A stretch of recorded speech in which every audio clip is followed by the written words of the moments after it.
All right, well, let me call to order this meeting of the Bloomington Plan Commission for July 13th, 2020. Let's begin with calling the roll. Oh, hold on, sorry. Sorry, just a second. We've got two meetings going on at the same time. So I don't normally call roll, but I think I probably am doing that tonight. So just a sec, sorry. Okay, Brad Whistler. Here. Chris Cockram. Here. Karen St. John. Here. Sandberg. Here. Kate. Here. Burrell. Here. Kinsey. Here. Herrera. Let's see. Israel, is he there? I think he is. And then we'll just go to Copper. Here. Okay. That's good enough, I think, Brad. We'll confirm Israel's there when he can unmute. Great.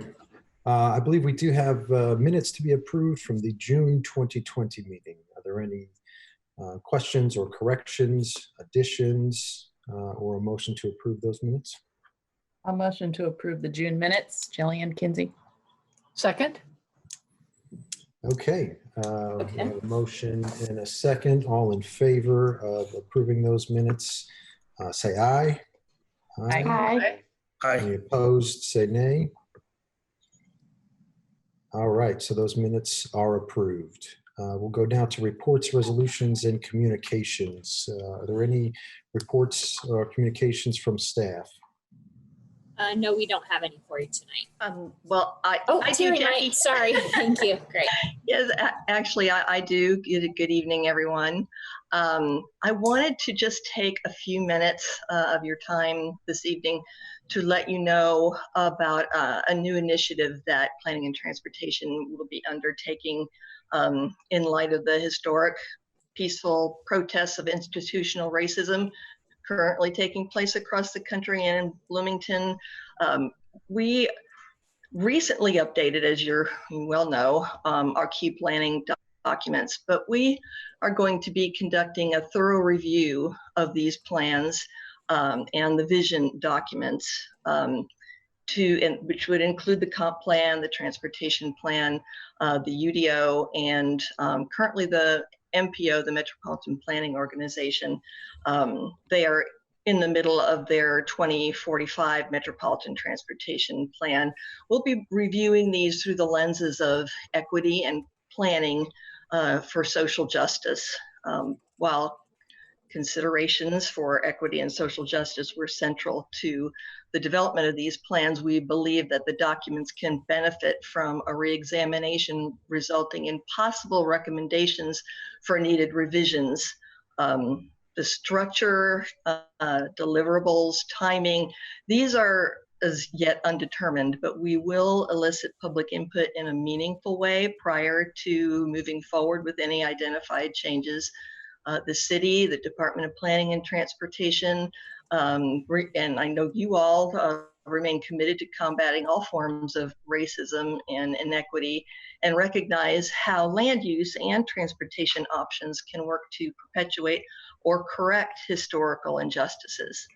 Now, staff and I have been discussing ways to approach this, and fairly recently, just last year, the American Planning Association issued a new guide, and many other communities are using this as well. It's called Planning for Equity Policy Guide, and this is what it looks like, and I will be putting the link in the chat area. The guide details 11 strategies with accompanying policy recommendations to ensure communities evaluate current land use and planning policies in order to serve the public's interest by striving to expand choice and opportunities for all persons, recognizing a special responsibility to plan for the needs of disadvantaged groups and persons. The guide takes the approach equity in all policies, and that's the approach that planning and transportation will be taking as well. It offers recommendations on a wide variety of planning topics, 11, as I mentioned, and these include gentrification, environmental justice, community engagement and empowerment, climate change and resilience, health equity, housing, mobility and transportation, and other areas. And these are all areas that we deal with and work with our policies and our plans every single day. We are addressing these in our 2021 budget for our goals. And we'll be looking, and again, we're still formulating this. This is, we don't have everything firmed up, but some of the things that we are committed to look at is, for example, looking at the policy recommendations in the guide and assess whether they aligned with our comp plan goals. Do we have any blind spots? Even though it was only just a couple of years ago that it was finalized, maybe there's things that we overlooked at the time. Another area, how does the UDO's table of allowed uses align with the guide? Also, with regard to community engagement and empowerment, how do we reach more people and gain more input and insight on these matters? How do we build trust through outreach? So this is just a brief description of a major initiative that we are undertaking. It won't be finished by the end of the year. It's a long-term project, but we certainly would appreciate your support and along the way as we move forward and your recommendations. And I'm happy to answer any questions that I can if you have any questions. And thank you. Thank you. Are there any questions from commissioners at this time? Okay. Nope, no questions, Chair. But I just wanted to, again, this is Jillian Kinsey, just affirm the importance of this and support the staff and the department in proceeding with this equity plan. I think it's great, and I'm so glad there are resources that facilitate this examination. And I know it's challenging, and we just went through this whole UDO and comp plan development, and I know we had everyone's best interest, at least as much as we can see, at heart. I think it's really important to keep this forefront of our mind and really take advantage of resources. I'm eager to see the Planning for Equity guide that you mentioned. So thank you for making this a priority. Thank you, Jillian. Are there any additional reports or communications from commissioners? Okay. Seeing none, I think we are ready for our petitions then. We have 3 petitions on the agenda tonight. They are in the order that we'll hear them. SP 11-20, Johnson Creamery at 400 West 7th Street. Request for site plan approval to allow construction of a mixed-use building with 58 dwelling units. Then SP-15-20, Annex Student Living at 325 East 3rd Street. This is a request for site plan review of 2 5-story mixed-use buildings in the MD DCO UV zoning district. And then finally, ZO 16-20, Duncan Campbell, 2300 West Tap Road. This is a request for a rezone of 19.73 acres from employment to residential estate. So we will begin with SP 11-20, Johnson Creamery, and the case manager is Eric Grulich. And is Eric with us? I am, yes. Hopefully Right. it will stay with you the entire time. Good luck. Take it away, Eric. Yeah, luck will probably be needed.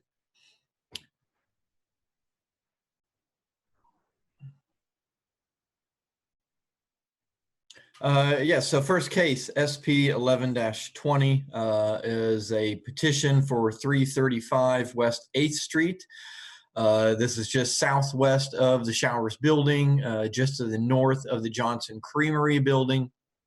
The property is zoned commercial downtown, and it has been developed with a surface parking lot that is used for the Johnson Creamery office building just to the south.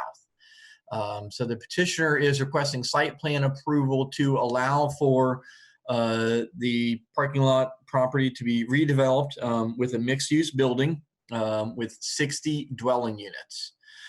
So here is the aerial photograph. The site area is marked in red. The Beeline Trail runs along the east side of this property. 8th Street runs along the north side of this property. And just to the south, on the south side of the Johnson Creamery, is 7th Street.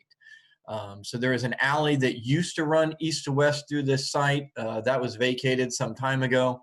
So the petitioner owns all of this property area and would like to redevelop the parking lot with a new mixed-use building.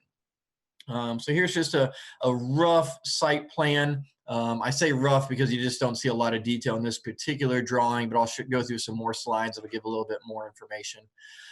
So the building would have parking on the ground floor along the west side. There are 2 entrances that are shown along the alley along the west side that was not vacated.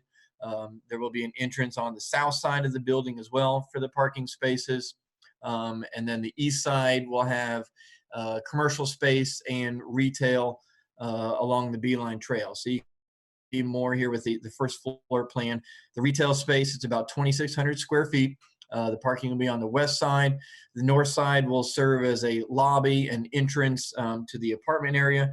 There are several entrances to the overall building itself.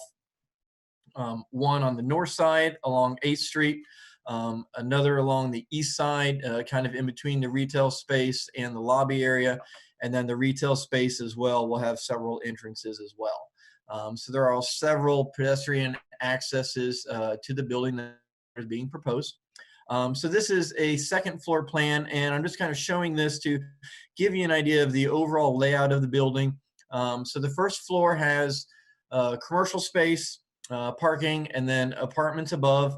There is a portion of the roof that sticks out along the east side that will have a green roof and seating area. So we'll be able to see this again here in just the next slide. So this is a color rendering looking at the east side of the building. The Beeline Trail is running along the foreground here. 8th Street is on the right side of your screen. So you can see the retail space along the front there. The building is proposed to be 5 stories in height, and I'll go through the height in just a minute. The downtown core area allows for 4 stories building with a 50-foot height maximum, but the petitioner is proposing to utilize a new section of our code to gain an additional story. But I'll talk about that as soon as I get done with the renderings here. So this is the east side of the building. Looking again, still at the east side, you can see this kind of roof area that I mentioned above that retail space that will have a green roof component as well as a seating area, a terrace for the residents. So that is an additional benefit here. You can see the Johnson Creamery smokestack on the left side of the building. So the building will be finished with a mix of masonry and fiber cement board siding.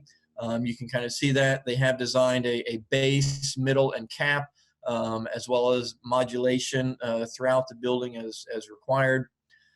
So this is a rendering or a massing model, kind of looking at the surrounding areas. The Johnson Creamery building just to the south of this does stick up a lot over the existing buildings that surround this. And this will be very much in keeping with the design of surrounding buildings. As you can see in the previous rendering, they've utilized kind of this sawtooth design that you see on the Showers building. This design we've also seen on several other buildings in this area, most notably for the 4th Street, or I'm sorry, for the Trades District garage that was being constructed just to the north of this, that's currently under construction. So the petitioners have tried to pay respect to some of the adjacent buildings for their design elements, the brick color, as well as the modulation on the top. So this is a view of the south side of the building. These open spaces are the areas where you would access the parking garage.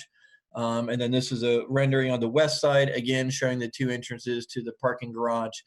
So these would just be utilized for the residents.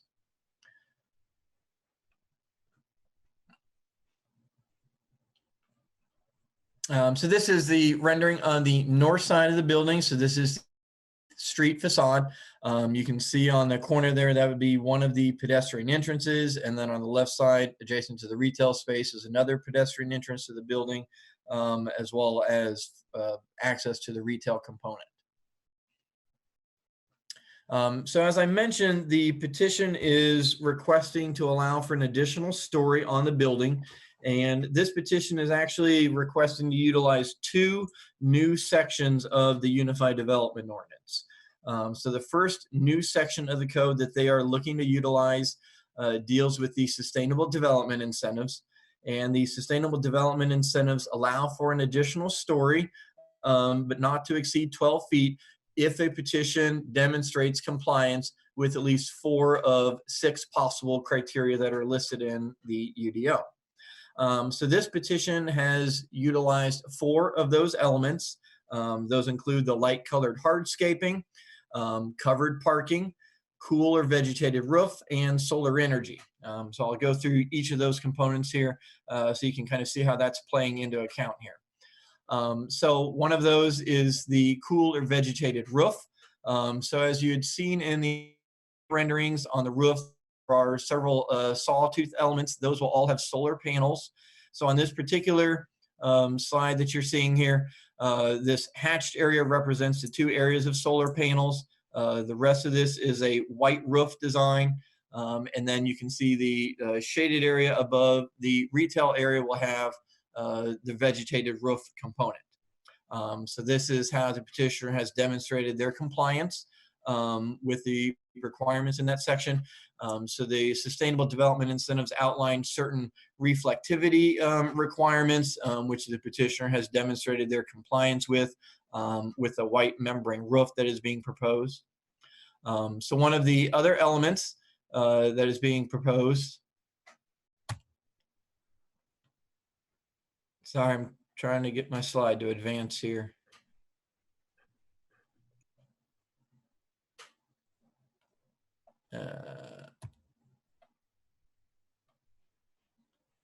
Well, it's frozen up. Oh, there we go. So one of the other elements dealt with the hardscaping. So that deals with the sidewalks, the plaza areas, anything that is basically on the exterior of their site that is not the building. So the areas that are shaded here show these areas that will all be finished with the light colored hardscaping. So they have identified the specific materials, the concrete, the pavers, that all have a very low reflectivity and SRI content. So they have demonstrated how they are meeting that requirement. One of the other requirements is the all of the parking, or at least 75% of the parking, has to be within an enclosed building. All of the parking that is on this site will be within an enclosed building. So that is being met. So with the 4 various components, the light colored hardscaping, the covered parking, cooler vegetated roof, and the solar energy, they are meeting, or staff believes that they are eligible and have demonstrated compliance with the 4 sections of the sustainable development incentives that would allow for that additional height.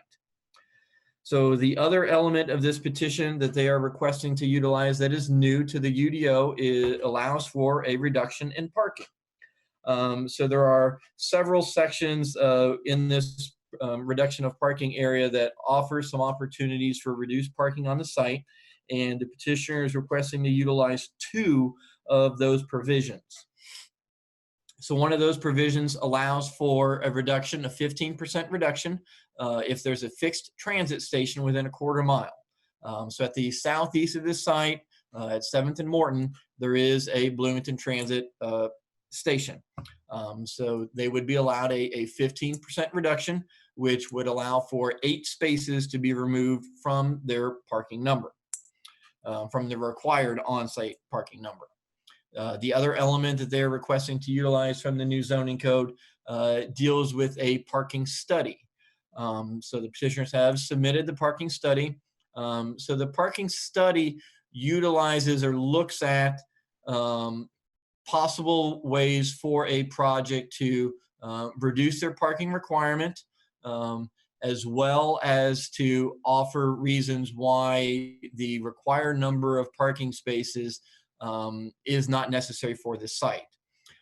So some of the things that they mentioned in that parking study is the availability for sharing of vehicles for the high number of parkings, or for the high number of bedrooms. So this project will have several units that are 3-bedroom, 4-bedroom, 5-bedroom. So those higher bedroom count units reduce the need for everybody in there to have a parking space or a car. In addition, 1- and 2-bedroom units, oftentimes not everybody there will have a car. But another very important element to this petition site is the construction that is occurring right now for the new public parking garage immediately to the north of this. So there are available parking spaces within that garage that are certainly available for the residents here if parking becomes an issue.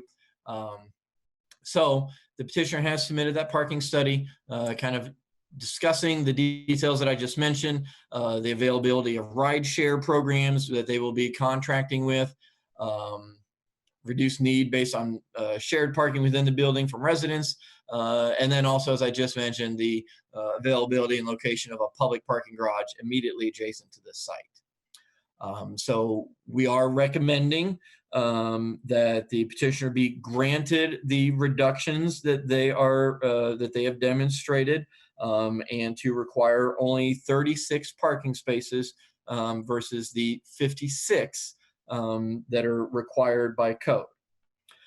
So with that, this petition does meet all of our site plan requirements for architecture, for modulation.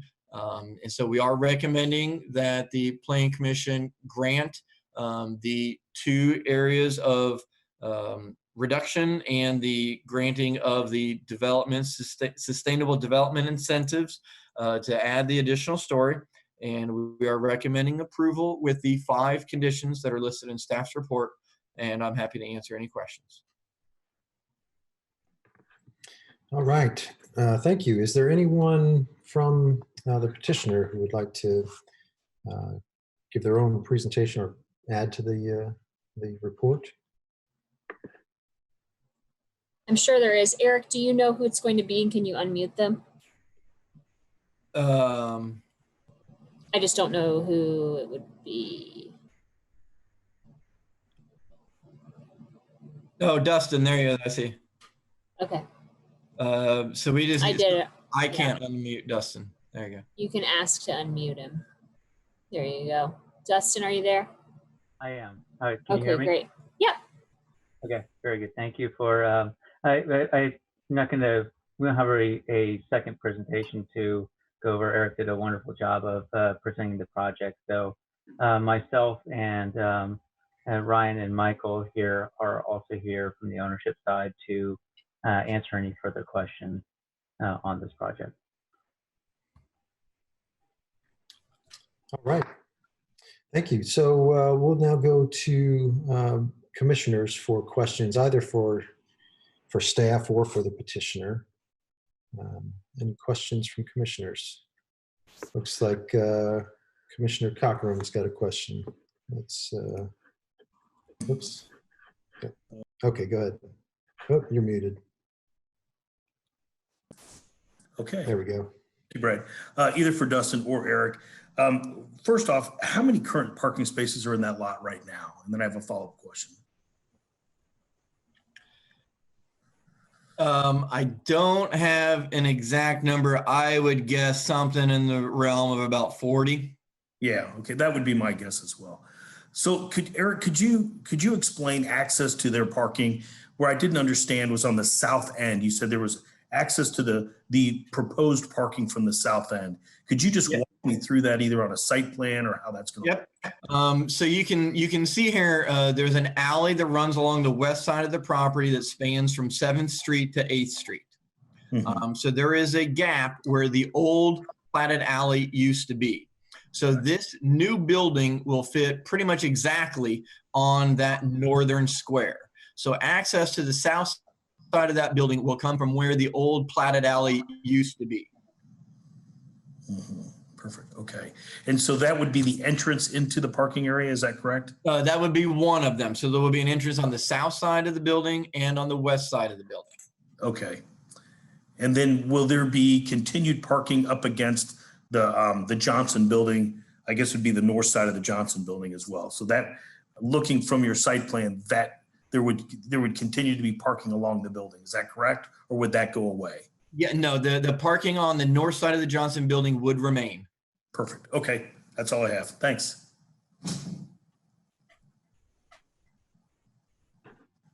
Okay, any other questions? Looks like Commissioner Kinsey has a question. I had two questions. One about material, and I wonder if the petitioner could talk a little bit about the use of cast stone, or if there's any limestone in consideration here, and where that might be. Certainly, the kind of that slide out element or along the beeline is intended to be a sort of a limestone piece on that. So that is the intent to have that to be a limestone element on that first level element piece.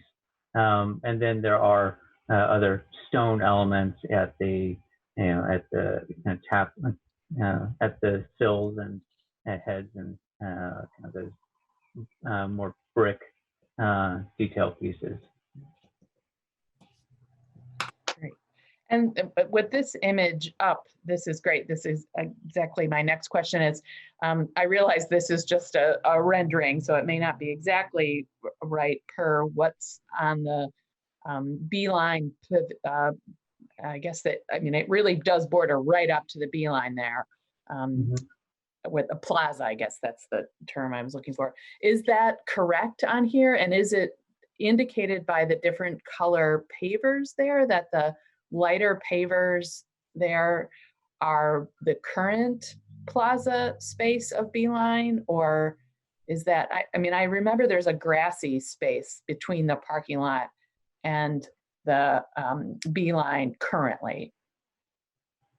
Yeah, so there is a, if you, along that beeline, if you go back to that image there, the edge of that, of the beeline is kind of this curved element.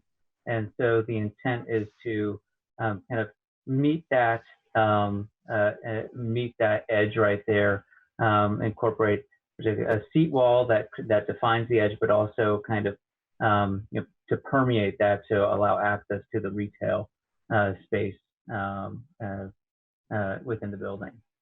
Okay, so no, right now there are just some small trees, I think there that people, I often see sitting there for shade. And I know there are some trees currently, again, we can't really see that in this rendering because their trees are also alongside the current Johnson Creamery building. But I just wonder, I mean, I see two small trees in this rendering, but I wonder if there are any thoughts about making any grassy area there to provide a little shade for that space. It will actually be a bit of a challenge right there. What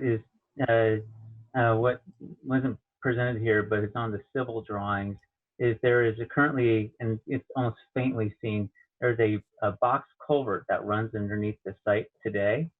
And that's something that will be part of the project, is to help kind of mitigate the kind of stormwater issues that are occurring on that site. So that box culvert is actually going to have to be shifted along parallel with the beeline, and kind of in that one space that we have available right there.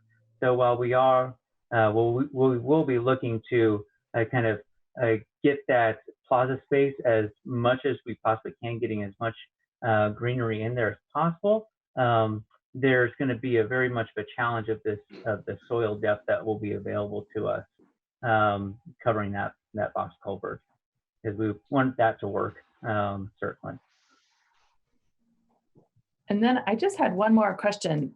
I don't know if this rendering exists or if there's an image, but the one thing that is missing from this, and I realize why it isn't in the packet, is a view from 7th Street. And I can't get a sense of how the building will articulate with the current 7th Street frontage of Johnson. I realize that that's not part of the design, but other than this one that you're showing, thank you. I can't get a sense of how they're articulated. I mean, there's space between them clearly from the previous question related to the parking that will still be available on the north side of Johnson Creamery, but I can't get a sense of if it'll feel like it's completely on top of the current Johnson Creamery building, and how close that will be even to the smokestack existing. So I don't know. I presume there's no image or photograph of that to get that perspective. Yeah. So from 7th Street, the building will be largely obscured as you would be walking down the street by a combination of the original Johnson Creamery building itself, but also there is along the beeline, there's some trees that are developed along there. Related to the smokestack itself, the notion has been to kind of hug the smokestack. Obviously to keep our distance from it and not compromise it structurally, because it is just a really wonderful amenity, and we recognize it as a landmark, and we don't want to kind of take anything away from that. So we're staying at 10 feet off of the location of the smokestack. And then from the existing Johnson Creamery building, it's about another 30 feet from the southern edge to the northern edge of that building. And then the intent is to kind of create some more outdoor spaces, in those nooks right there. I think that's one rendering had some yellow umbrellas right there that were kind of showing that spot. We see it as just a wonderful space that can be developed to kind of create this little found pocket, along the trail. Yeah. Eric, do you have anything to add about the images or anything from the 7th Street side, or comment on that? Any concerns about that? No, I don't have any other images from that side. They're meeting all of their setbacks. Mm-hmm. So in terms of any respective changes that they need to make, the petition meets everything that the UDO would require for that. Okay. Thank you. Thanks, everybody. Thank you. Any other questions from commissioners? I see Commissioner. I have a question. Okay, go ahead, Commissioner Burrell. Sorry. And then I think Commissioner Kate and Commissioner Copper, I saw hands as well. So we'll go in that order. My question is in relation to the proximity to a historic building in town. Of course, the smokestack is a historic, very historic structure, as well as the Johnson Creamery building. Have the petitioners, have they met with the Historic Preservation Commission on that?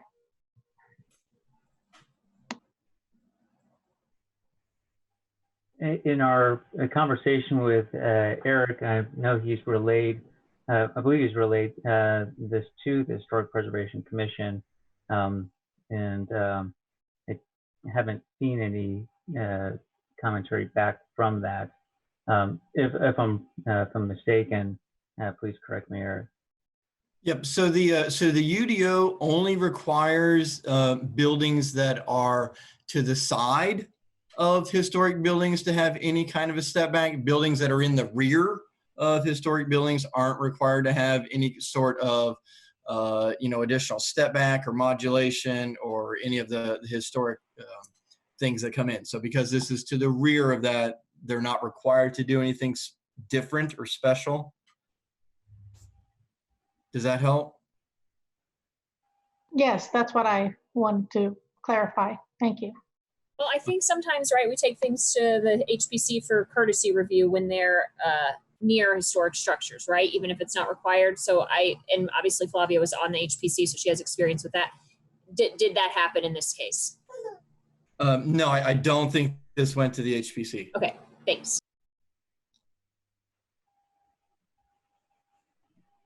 Okay, so I had a quick question. This obviously has, excuse me, a lot of reduced parking, which is itself a big plus in terms of decreasing car usage and the environmental impacts. But I did wonder, are there any electric vehicle charging stations that are contemplated as part of this for the remaining parking spaces?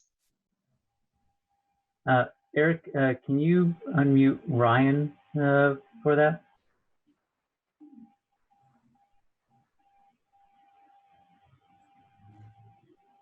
Yeah, go ahead, Brian. Actually, can you unmute Michael? Sorry. Playing past the Zoom hot potato. Michael, he's No, I can't. Oh, yeah, there you go. We have not gotten actually that far into those details, but it is something. I own an electric vehicle, so it is something that I believe in, and I do think it's something we would like to incorporate into the plan. Most likely, I think, we would look at maybe doing one or two on the exterior on the south side of the building, and then maybe one or two on the interior. I do believe that, certainly in the lifetime of this building, there will be a lot more electric cars on the road, and anything that we build today, I think it's important to sort of future-proof the developments. We plan on being long-term owners, but in case we sell, for the future owners as well. So it's a very good point. Thank you. Thank you. Also had a question on the lines of parking. I really like this idea of contracting with a ride sharing program. I'm curious to hear more details about what that contract would mean. Is it, is it that the tenants somehow are enrolled in the program or have a reduced fee into the program, or does the contract ensure that there's a car share vehicle there? What does it mean to contract with one of those companies? So what we will do is reach out to Zipcar, GoCar, the top 2 or 3 ride share operators, and what they typically do is they have a dedicated space, or we said we'll provide up to 3 spaces if there is enough demand, where they basically they have those spaces and a car is there available for whoever's in that program. So it could be, again, that's something where we could have an external one where it doesn't have to be a tenant of the building. It could be somebody else in the community, but we have a dedicated space where, once somebody's done with the car, they bring it back to that space, and whoever, is a member of that program could then rent that car when they need it, when it's available. So are you doing anything other than setting aside the spaces and reaching out to someone? What is the contract? Right. We would just be looking to reach out to those companies and contract with them to have them take space and provide their service to tenants and other members of the community. So in the parking report, I think it mentions, it cites an example of a development that contracted with a rideshare company and actually paid for a vehicle or something to actually be there. It sounds like you're, just to clarify, you're not doing that. You're basically setting aside the spaces and then trying to get somebody to come fill them. We Is would, that accurate? ideally, yes, we would lean on their, you know, the zip cars of the world are the better operators in this space. You know, I could certainly purchase a car and put it on Turo or one of those you know, ride sharing apps, I guess. And you know, that's something we could do if no other ride sharing companies felt there was sufficient demand. I believe that we will find, you know, that they will be excited to, you know, get a space in this building. But it is something that we could do ultimately on our own if need be. The technology and, you know, the third-party apps are there to do that. Neil, if I could jump in, it is a condition of approval that they do provide a contract. So it not just that they will provide the space if someone is interested, but they are required to find a contract or do it themselves to provide the minimum of 3 spaces. I don't know if that helps answer the question. Okay, thanks.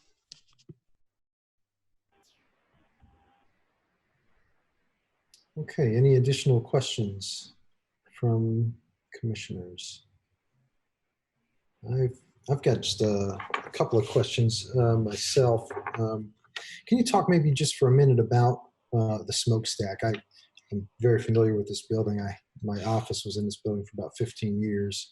And in that time, we probably got to witness maintenance on that smokestack 30 times in 15 years. It's sort of clearly a lot of work to keep that thing standing up straight. Have you considered, you know, access to it and, you know, how you can get a crane in there to do maintenance on the smokestack? Is there enough room here with the new footprint to be able to adequately maintain that? I think from an access standpoint, there will remain a good amount of space to get to that, and that's why we've stayed off of that, even on the north and the west side of it right there. Obviously, to the east and the south, that becomes a little bit more unencumbered, so that becomes the primary access to that. You know, obviously there has been a bit of work done to this over the years, and so you know, that becomes something that we have will be paying special attention to, not only for the future but also during the construction of the building, to making sure that you know, that we're kind of being clear of that and not undermining the structure of that. So that becomes a pretty special consideration as we look to develop that spot. Yeah, I'm assuming that you're going to have to do some substantial excavating, since you mentioned the culvert. Is there any concern about how close do you have to get to the smokestack, I guess, in your excavation? Well, the building itself is you know, kind of 10 feet as the closest. So you know, we'd be, you know, operating, you know, pretty you know, kind of in a pretty you know, kind of, as far as excavation goes, you know, wouldn't be kind of digging too far away from that. In some ways, it helps the situation out a little bit because the culvert will be kind of moving away from the smokestack from where it is today. So we kind of see that as a good opportunity to kind of get that piece away from the building and kind of, you know, relook at what we have going to the north end and the west of the building or of the smokestack. But you know, generally, it's, you know, it's not going to be, it doesn't differ too much than a lot of other urban sites where you have an adjacent building. It's just something that we have to make sure that the construction is taken into account of. Okay, thanks. So is it in the picture that we're seeing now, where there's the green umbrellas? I'm assuming that's kind of your That's your access point for maintenance to the smokestack. I think that becomes one of the spots. Yes. And that's directly off of the Beeline Trail, so you'd have to kind of come in from the trail side to get to it. Is that right? Okay. Next question is about parking for the existing building. You know, there's I think it was said about 40 spots that are there now. And those are generally pretty well utilized by the office tenants in the Creamery building. Since those are going away, or at least a substantial number of those are going away, what's the plan for parking for those office tenants? So we've, you know, obviously when parking is free, it gets heavily utilized. When we came in and purchased the building, basically all tenants were allowed free parking in that lot. We have moved to a monthly rent for parking, which has decreased usage somewhat, and we've basically let people know that you know, parking is going to get reduced. We will still have parking along the north end. If there is excess parking, we've told them, you know, if the residents of the apartment building are not utilizing all the parking, there could be, you know, parking spaces made available. We have also talked with the church on I guess on 7th Street, directly across the alley to the west. They have, I believe, 10 or 12 spaces that they would basically master. We could master lease if we found that parking was for the office tenants was becoming cumbersome. They could do that. So that's a process you've already started in terms of the leases for those tenants. It's clear that parking is not included in those leases anymore. Correct. Got it. Okay. And then just final question, I guess, for staff. Just is it your recommendation that we approve this just with a single hearing here? Yeah, so site plans typically are only required one hearing. So they're not required a second hearing for this petition. If the Plan Commission feels comfortable with the information that has been submitted, certainly, you know, they can follow staff's recommendation.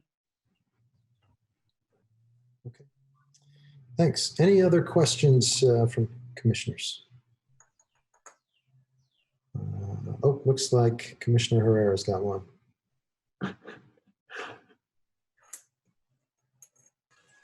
Right, question? Go ahead. Yep.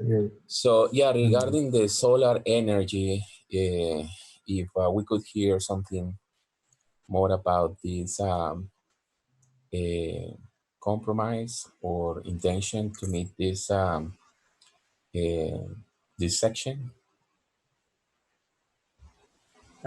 Certainly, the solar energy component is would be largely on the other side of these sawtooth components, if you will.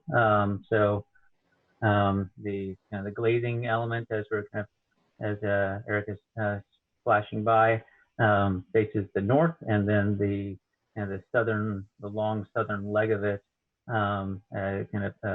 pops up conveniently towards the south, and then starts to get to about 35% of the roof area coverage, for solar panels in those specific spots right there.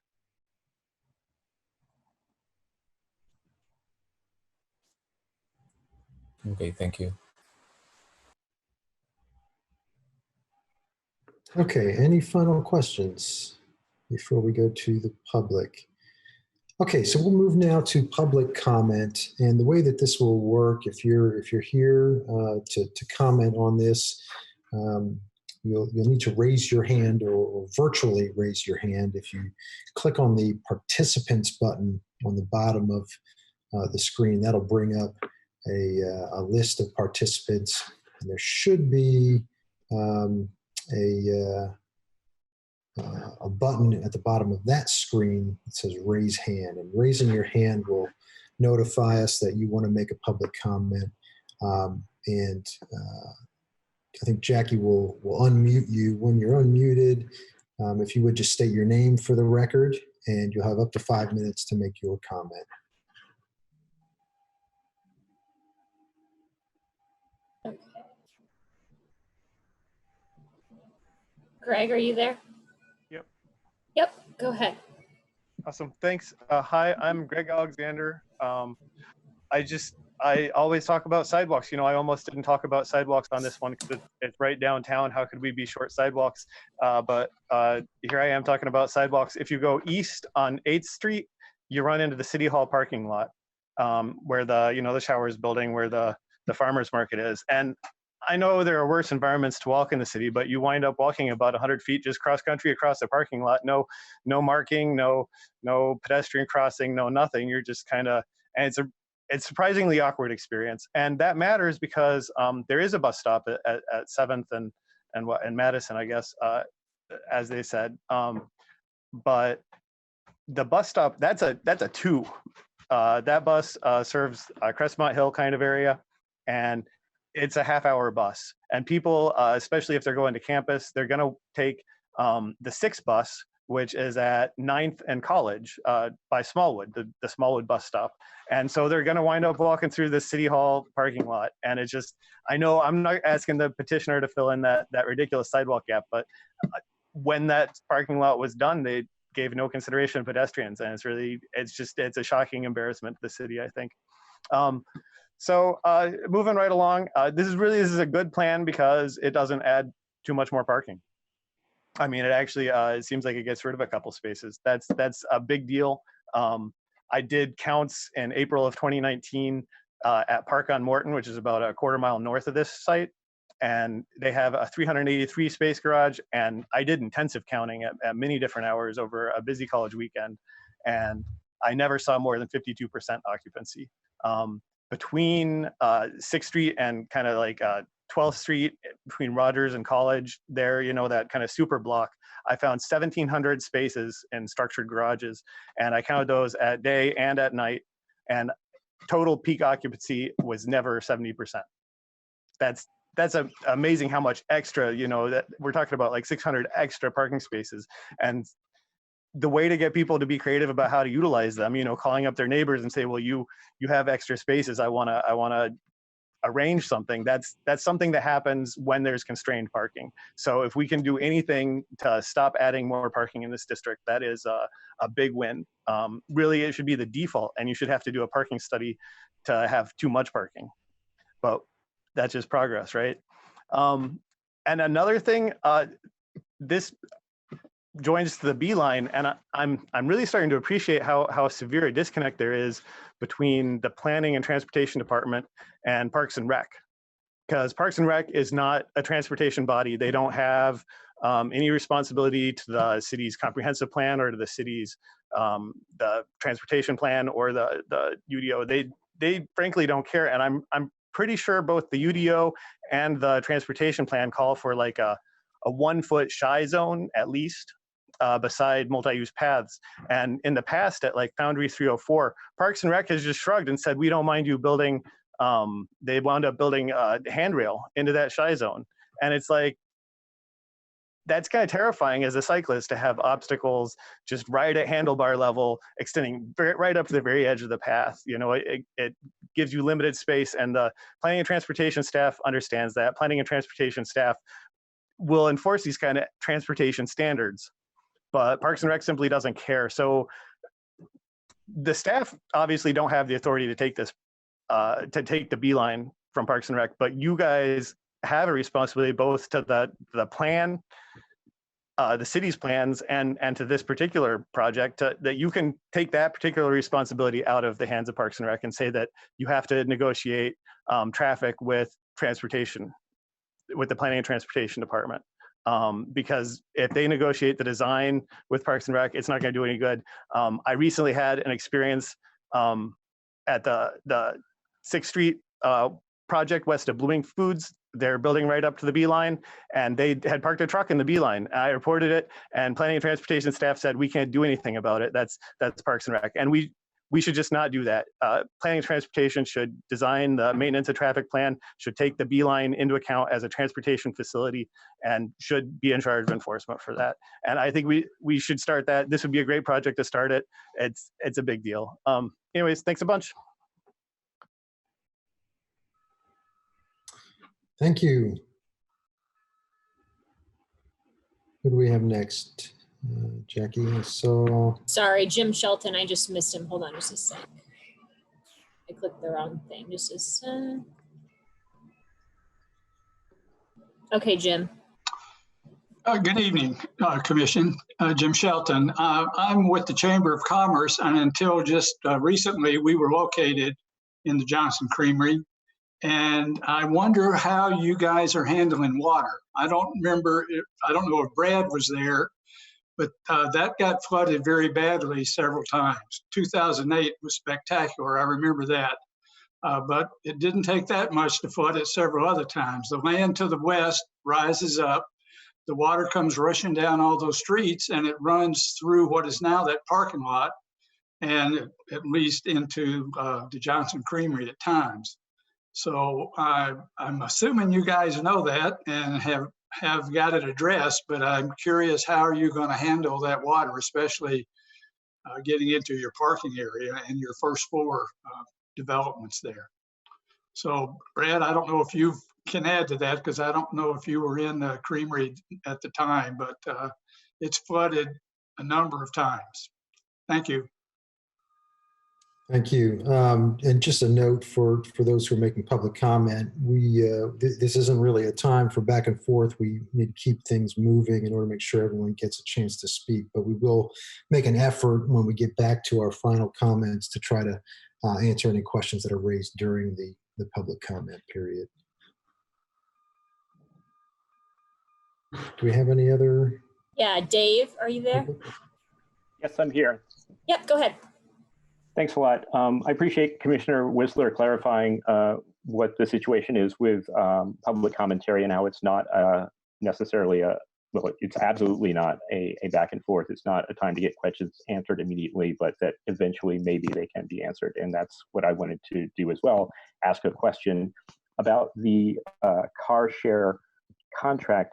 It sounded to me like there was one possibility that the contract could entail people who don't live in the building being able to participate in the company's program. So if it's a Zipcar program, then if you're a Zipcar member, then you would have access to those spaces.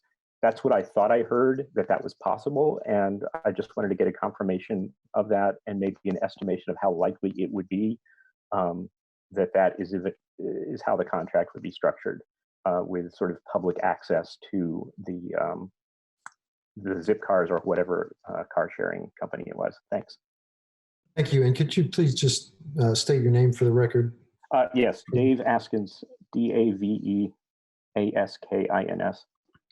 Thank you, Dave. Would you like me to answer that now? No, let's wait till we're done with public comment, and then commissioners can feel free to bring these questions back up during our final comment period here. Is there anyone else who's requested to speak? Don't see anyone else, and there isn't anyone on the Facebook Live, so I think we're good. Okay, well, that's good timing. We'll now go back to commission for any final questions, comments, or a motion. I have a question. I have two questions. It's Karen. So can you answer, Michael, the question about the ride share, and also maybe Dustin or whoever can comment about the water, the flooding that does occur in that parking lot? Yep, I'll take the ride share question. So we do have spaces that along the south of the building that are external access. So they're not inside the garage. They're accessed from, I guess, that shared driveway between the Johnson's Creamery building and to the south of the new proposed building. My idea would be that you could have a ride share space there that is open and would not create any access, building access issues, so that a member of Zipcar could freely access that space. And then, sorry, speak on the stormwater. Is Katie on? Maybe under Kendall Pinocchi. Or, but I can. Yeah, I think Kendall's here. Hold on just a sec. Sorry. Oh, no, maybe he dropped. Sorry. Okay. Sorry, Kendall is here with a raised I see a raised hand. Oh, there hand. he is. I see him. Sorry, he went to the top of the list. Here we go. Sorry, Kendall. Okay, Kendall, go ahead. Okay. It's actually not Kendall, Oh, it's sorry, Katie. So yes, the right person. Yeah. So about the stormwater management, that is definitely something that we will work with CBU on this entire project. There's, like it has been mentioned, there is an existing culvert that runs underneath this parking lot. And as a part of this development plan, stormwater management is something that we will definitely have to take into consideration and make sure that everything is sized in this per CBU. So details haven't been exactly worked out at this point other than the major culvert realignment, but it's something that we do after Plan Commission approval is go through those fine details with CBU. Great, thank you. Okay, any other additional questions from commissioners, or are we ready for a motion? Looks like Commissioner Cochran's got a. So this is Dustin, and I think the other gentleman on here, and I noticed that Dave Harsted's on here as well. Could you just explain one more time how you're going to deal with the current tenants and their parking needs? You mentioned it once, but I just kind of missed a few things. If you wouldn't mind going through that just real quick. So the intention is obviously offer all the spaces that we have available, not allocated to this building. If there's excess parking available that the tenants do not rent in that building, that will be offered up to existing Johnson's Creamery office tenants. And we have also spoken with the church directly to the west of the Johnson's Creamery building. They have, it's 10 or 12 spaces that they have said they are willing to master lease to us long-term as another option. Okay, great. Thank you. Okay. Would anyone like to make a motion? The staff recommendation is for approval with 5 conditions of approval. I'll motion approval of SP 1120 Johnson Creamery with the following, the 5 conditions outlined in the staff report. A second. Okay, we have a motion by Commissioner Kinsey, seconded by Commissioner Kate. Any final discussion, final comments before we take the vote?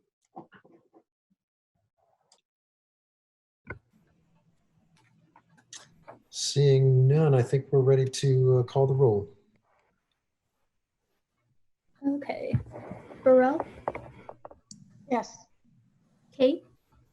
Yes. Cochran? Yes. Herrera? Yes. Kinsey? Yes. Copper? Yes. Sandberg? Yes. St. John? Yes. Whistler? Yes. I believe that passes 9-0. Thank you very much to the petitioner. We are moving on now to our next petition, which is SP 15-20, Annex Student Living. This is a site plan review of a 2-story 2 5-story mixed-use buildings in the DCO UV zoning district, and the case manager for this petition is Ryan Roebling. Ryan, are you ready? Yes. All right, take it away. All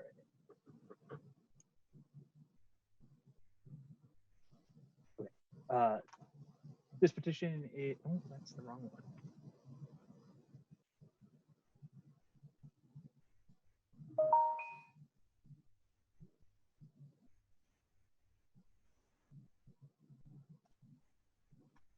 Okay, sorry about that. This petition is for the properties located at 325 East 3rd Street and 403 East 3rd Street.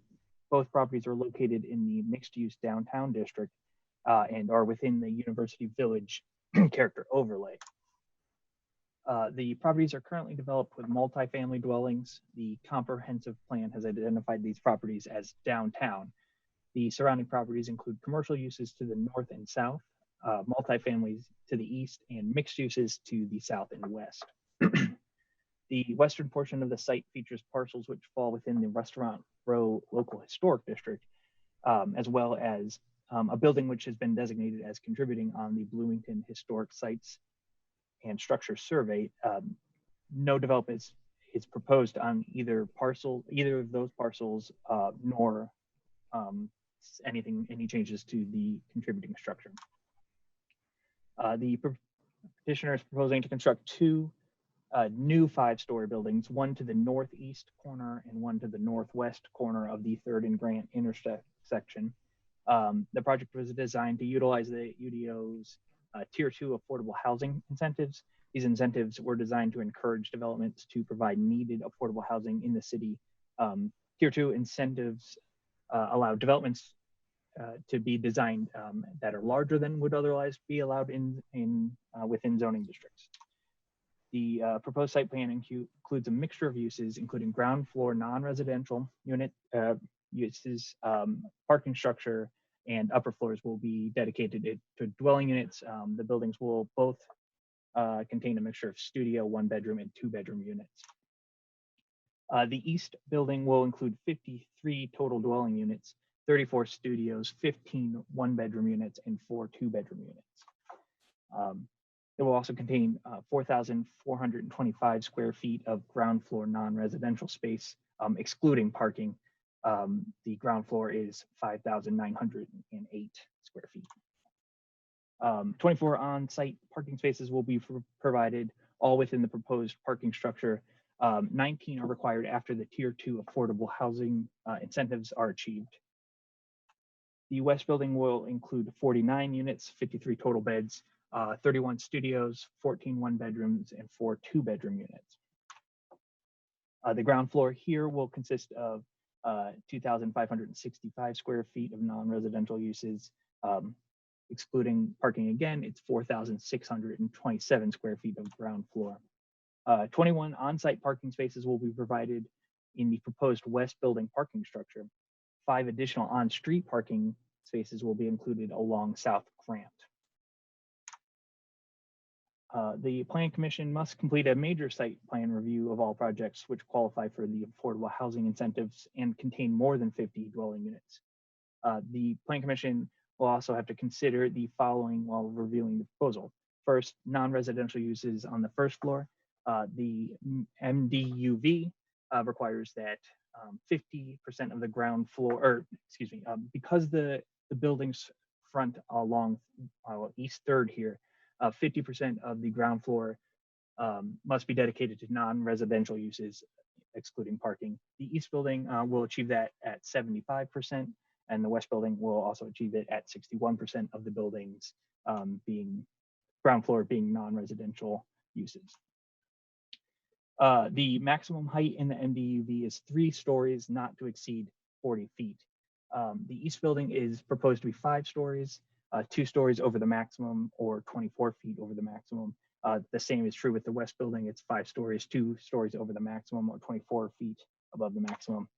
But because the petitioner is utilizing the Tier 2 affordable housing incentives, 2 additional stories can be allowed.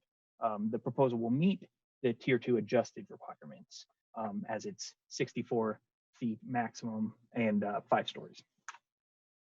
The MDUV requires minimum parking to be provided for multifamily dwellings. The rate is half a space per studio, 1 space per bedroom, and 1.5 spaces per 2-bedroom unit. The east building would be required to provide 38 spaces, where the west building would be required to provide 33 spaces. Again, because the petitioner is proposing to utilize the Tier 2 affordable housing incentives, the maximum number of required parking spaces is reduced by 35%. So the east building will only be required to provide 19 spaces, whereas it will actually be providing 24. The west building would be required to provide 18 spaces. It will actually provide 26 total, 21 on-site, and 5 street parking. So the proposal will meet Tier 2 adjusted requirements for parking as well. The east building will feature 3 pedestrian entrances. The non-residential uses will access entrances along South Grant. The parking structure will derive access from a shared entrance along East 3rd and shared entrances along South Grant. Residential units will share those 2 entrances. The west building will feature 4 pedestrian entrances. The west building will feature non-residential uses will be derived access from South Grant and the entrances along 3rd Grant. The parking structure will derive access from an entrance along 3rd and a second shared entrance along 3rd, whereas the residential will derive access from the shared along entrance along 3rd and Grant. The west building will feature a single vehicular entrance at the northeast corner of the property, which derives access from an alley to the north of the property. The existing driveway on South Grant will be closed and at the sidewalk, and the street tree pattern will be completed. The east building will feature a single vehicular entrance at the northwest corner of the property and a drive cut along the alley to the north of the property. The drive cut appears to widen the existing platted alley as opposed to turning off the alley east of the intersection with South Grant.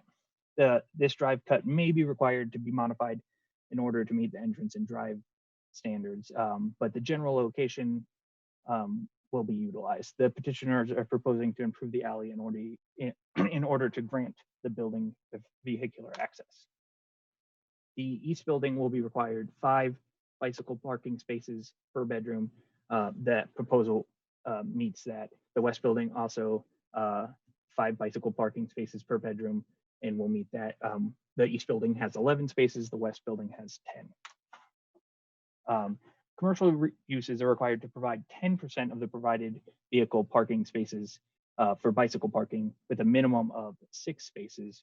The west building will meet this requirement, whereas the east building will only provides 2 spaces and will need to provide the additional 4 spaces. A condition of approval has been added to this proposal. The following architectural and material standards must also be met. The building, primary building roof design is a flat roof with parapet, which is allowed. The first floor facade setback, the step back on the floors above 3rd, along the 3rd floor and along 3rd Street and South Grant will be 15 feet. Windows and doors on primary facades, 50% of primary facades utilizing transparent glass or open areas consisting of display windows, entrances, and doors. That will meet as well. Pedestrian entrances are required to have at least two architectural design features. The current proposal has canopies and landscape patio areas with outdoor seating. And so those will meet. Although the department does encourage additional architectural design features on the South 3rd Street or the East 3rd Street frontage on the east building. That could make the entrance more pedestrian friendly. The proposed development, the facade materials include brick veneer for primary structure materials and secondary building materials of fiber cement panels, both of which are allowed in the MDUV. So the proposed development meets all the architectural and material standards. The site will be required to plant 1 canopy tree per 40 feet of property abutting a public right-of-way. They are proposed to meet that, but they'll have to confer with the urban forester to see what they plant. But the site will also need to submit a acceptable landscaping plan, as new landscaping will be required to be installed throughout the site. So that was a condition of approval as well. The MDUV allows covered parking update or covered lots to be covered up to 85% with impervious surfaces. The east building is at 85%. The west building is at 80.9%. So the development meets those required proposals or standards. This is the proposed north elevation, looking at the structures from the north facing toward 3rd Street. You can see the historic structure on the right there is to remain. These are the proposed south elevations looking north from 3rd. You can see the 2 pedestrian entrances on the west building, along with the 1 on the east building. This is the west building's east and west elevations. You can see both pedestrian entrances and vehicular entrance on the west elevation, as well as the landscaped seating area. Here are the east and west elevations for the west building. You can see the pedestrian entrances on the east elevation. You can also see the current existing historic structure on the east elevation, which will be, again, remain untouched. The proposed upper floor dwelling units for the east building can be seen here. 2nd and 3rd floors share a similar layout, and the 4th and 5th floors share a similar layout to one another. The proposed upper dwelling units for the west building can be seen here. 2nd and 3rd floor, again, share a similar layout, and 4th and 5th floor share a similar layout. So the proposed development meets all the development standards of the NDUV with the following exceptions: maximum height, minimum vehicle parking, minimum required bicycle parking, and minimum on-site landscaping. But because of the Tier 2 affordable housing incentives, 2 additional stories of height are granted up to 24 feet, which this meets that qualification. And then a reduction in required vehicle parking is also allowed because of the Tier 2 affordable housing incentives. And so they are within that reduction. Conditions of approval have been included for the bicycle parking and landscaping requirements. The department believes that with the aid of the incentives, the development provides a much needed housing for a wide array of tenants in an ideal location while meeting the design and aesthetic goals of the UDO. So with that, the Planning and Transportation Department recommends that the Plan Commission adopt the proposed findings and approve SP 1520 with the following conditions. The project is approved pursuant to compliance of the Tier 2 affordable incentive criteria as outlined in the petitioner statement and this report, and will have to meet all the requirements associated with such incentives. The petitioner will provide additional required number of bicycle parking spaces for the commercial uses in the east building on a site plan prior to a grading permit. A landscaping plan must be submitted that meets all UDO requirements, including required street trees prior to the grading permit. And finally, this one is not in the staff report, but has been added in requesting that you would add this one. Petitioner must have a signed agreement in place regarding the Tier 2 affordable housing incentives prior to receiving a grading permit. And I can answer any questions. Okay, thank you, Ryan. Is there anyone from the petitioner who would like to add to the presentation?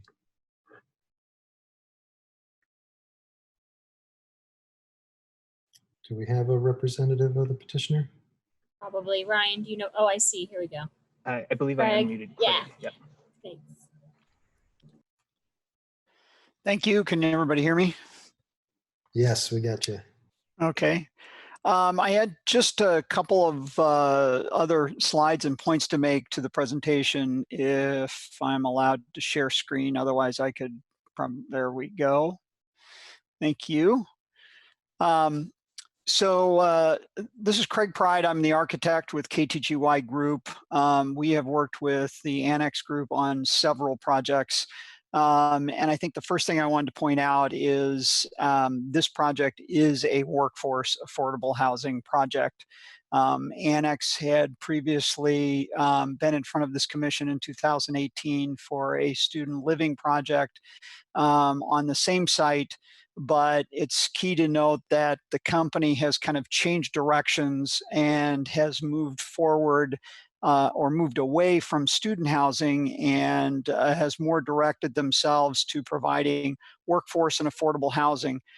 To that end, we are currently working on 2 other projects with this developer that are going through the very same change of revising current developments from student housing to workforce housing, as that is the more appropriate demand. If we want to go through these slides, since you have control on your end, just a couple of other items to point out. Again, the 3rd Grant Street intersection as it currently stands today and is being proposed for workforce housing. This site kind of encapsulates a couple of key things that were really challenging on this site.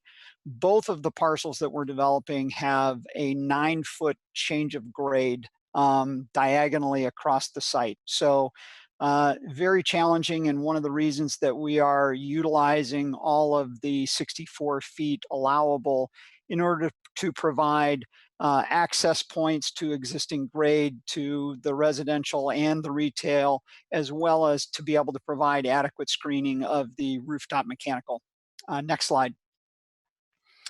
Again, a little bit about the developer. As I mentioned, they are a multifamily developer of all kinds and currently developing affordable housing, over $975 million in commercial project development experience. Again, we had proposed this project 2.5 years ago. They are also currently the developer of Union at Crescent, another affordable housing community in the Bloomington area. Next slide.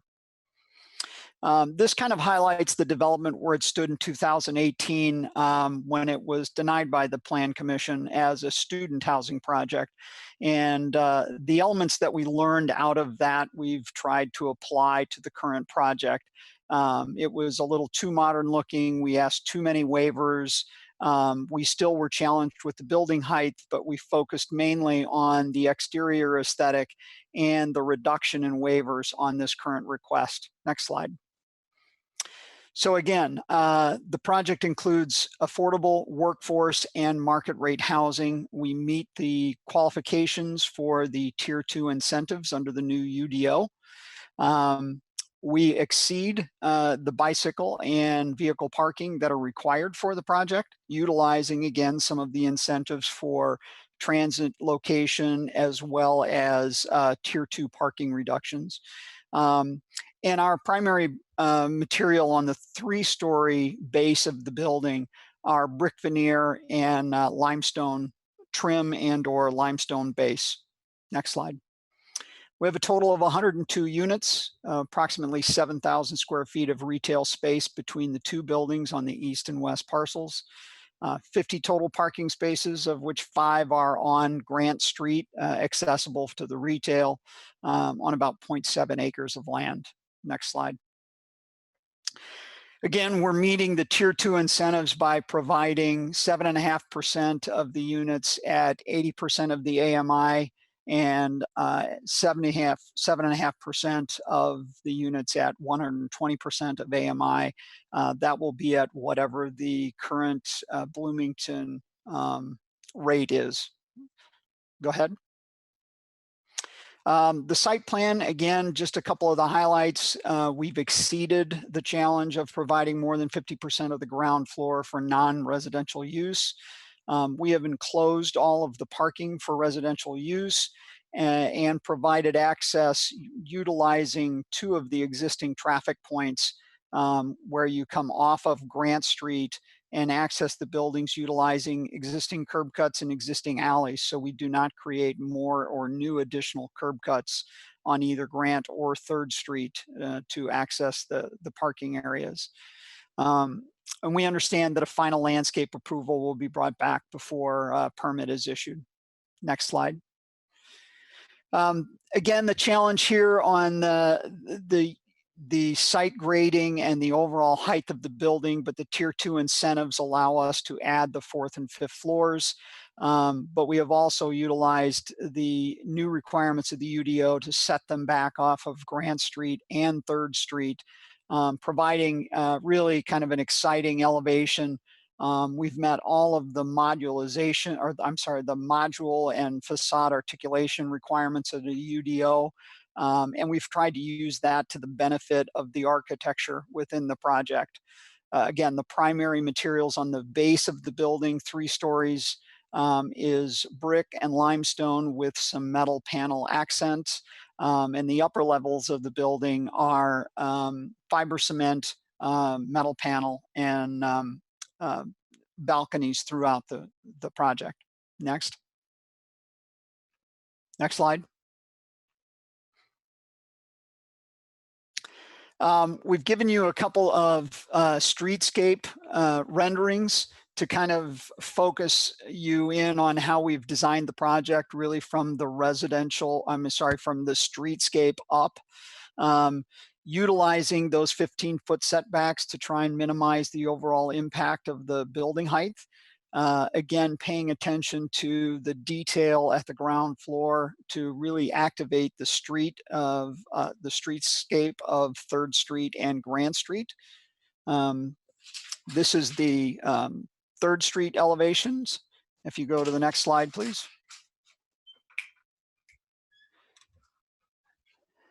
This would be the 3rd Street streetscape looking to the east. Again, at the ground level, we've provided outdoor seating opportunities for what we hope will be, widely used retail spaces on both buildings, and exceeded the window area on the ground floor and on the upper levels of the buildings on all facades. Next. Probably the most challenging elevation. This is the Grant Street elevation of the eastern building. Again, you can kind of see how the change in elevation was a real challenge on this. Both buildings will offer the residents outdoor space for amenities. The east building will be at the 2nd level, right above the dark gray signage area. That will be their outdoor amenity patio space. The west building will offer that on the 4th floor elevation overlooking 3rd Street. Next slide. So we're recognizing here the staff's recommendations. Obviously, they just added a 4th one regarding the tier 2 housing that we don't have in here, but we do recognize the recommendations that came out of the staff report and would intend to meet those.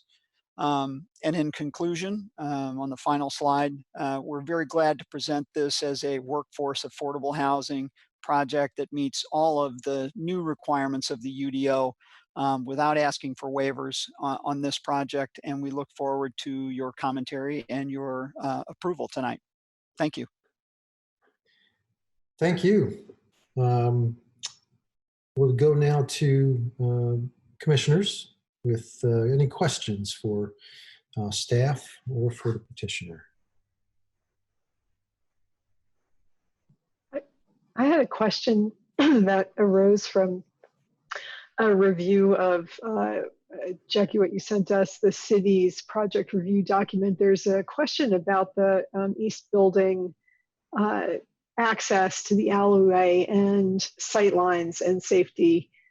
So I was wondering whether either Ryan or perhaps the petitioner could speak to whether there are concerns about exiting the garage and potentially having some site issues and attending safety concerns with that. Yeah, this is Ryan. So potentially, yes, that was one of the issues that could require it to be reviewed further. We haven't gotten the final accepted entrance and drive there, so it could potentially be required to be changed slightly, but we do believe it's within an accurate enough area that we can move forward. Okay, so that's what you were talking about before, is making some changes to deal with this issue. Okay. Yes. All right. Hey, Beth, also I would add that with the last time we had this project, this came up a little bit as well.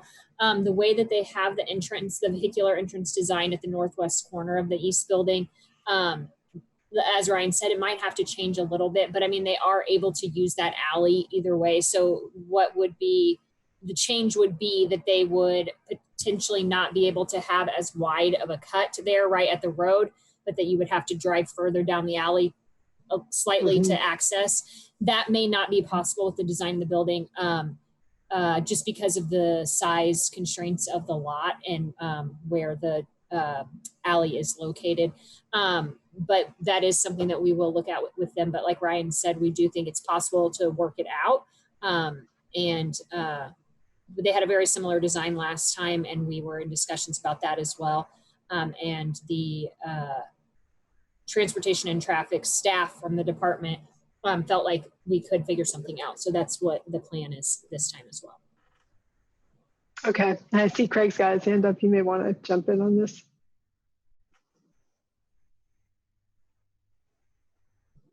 Yes, I wanted to point out actually on this site plan, it's a good way to look at it.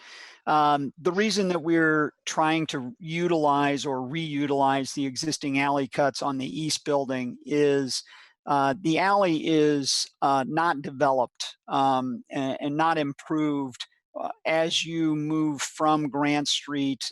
Probably the eastern 75% of that alley is unimproved. And it slopes severely uphill. So it was almost impossible for us to configure an entrance into the garage utilizing the existing alley space because it could have potentially damaged buildings that were on the north side of the alley. So what we did was, you can see we are transitioning from the existing alley onto the property in order to make access into the garage completely on the eastern parcel. We're only using a portion of the alley for what would be the exit traffic way back onto Grant Street. Yeah, I think I can see what you're referring to. So thank you. Sure.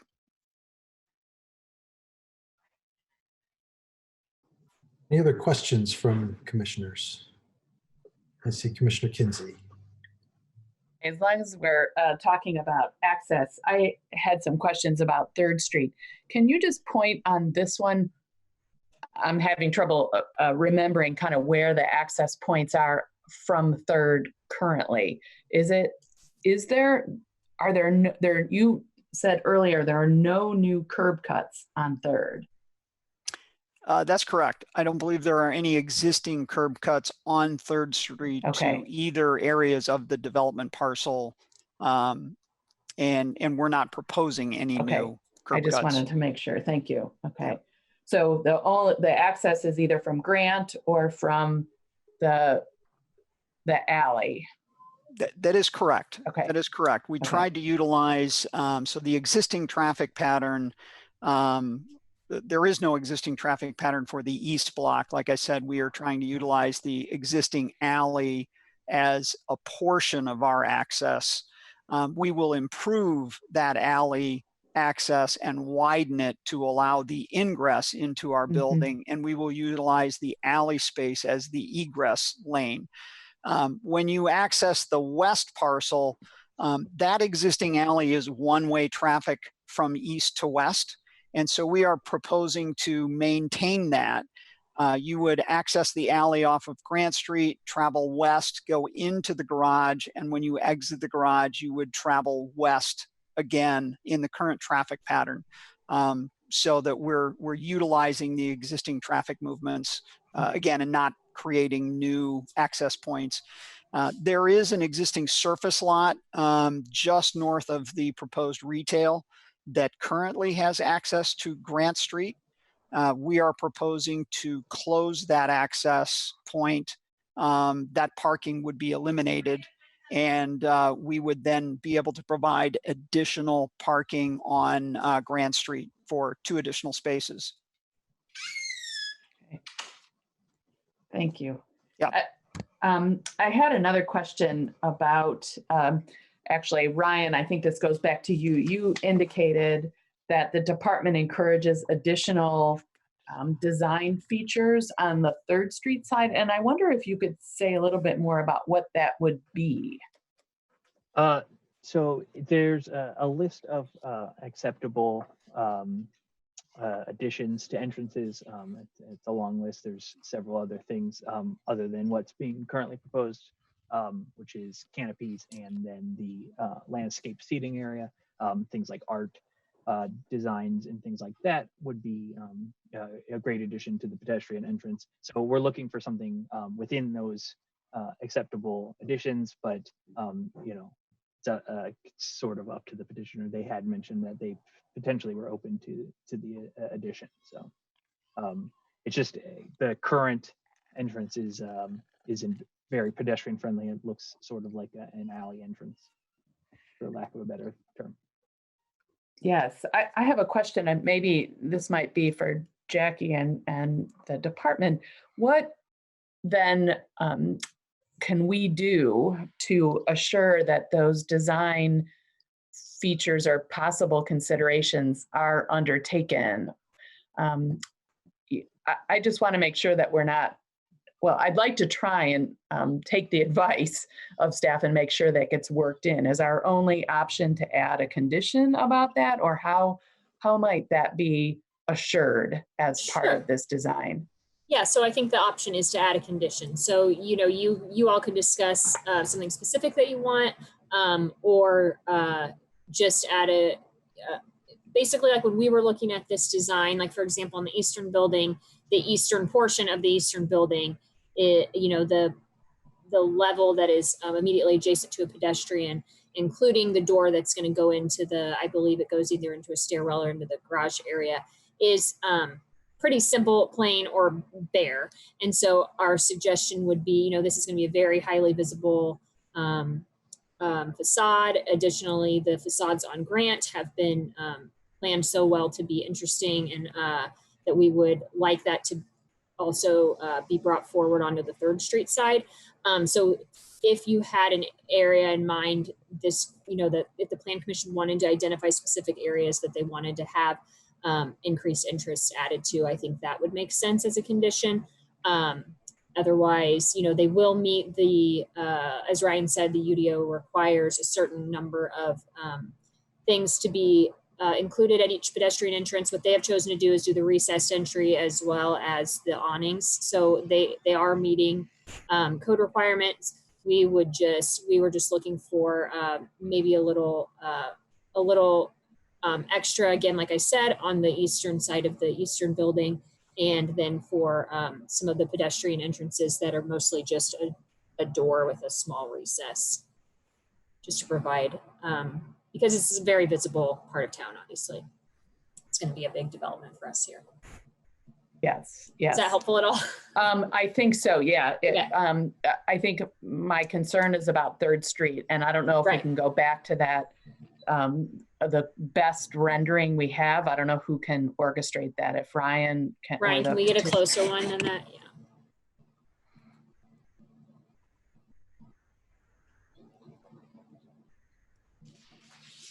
Right, so here's 3rd Street. So you can see the two separate buildings.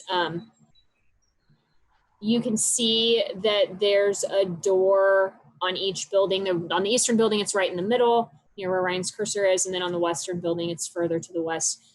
Just kind of, you know, plain simple, you're maybe entering a garage door that we could be, I think, maybe beefed up architecturally to provide more entrance and an obvious indicator that this is a pedestrian door, not just another window.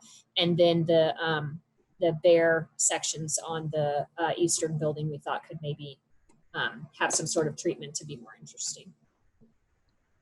Jackie, could I add something?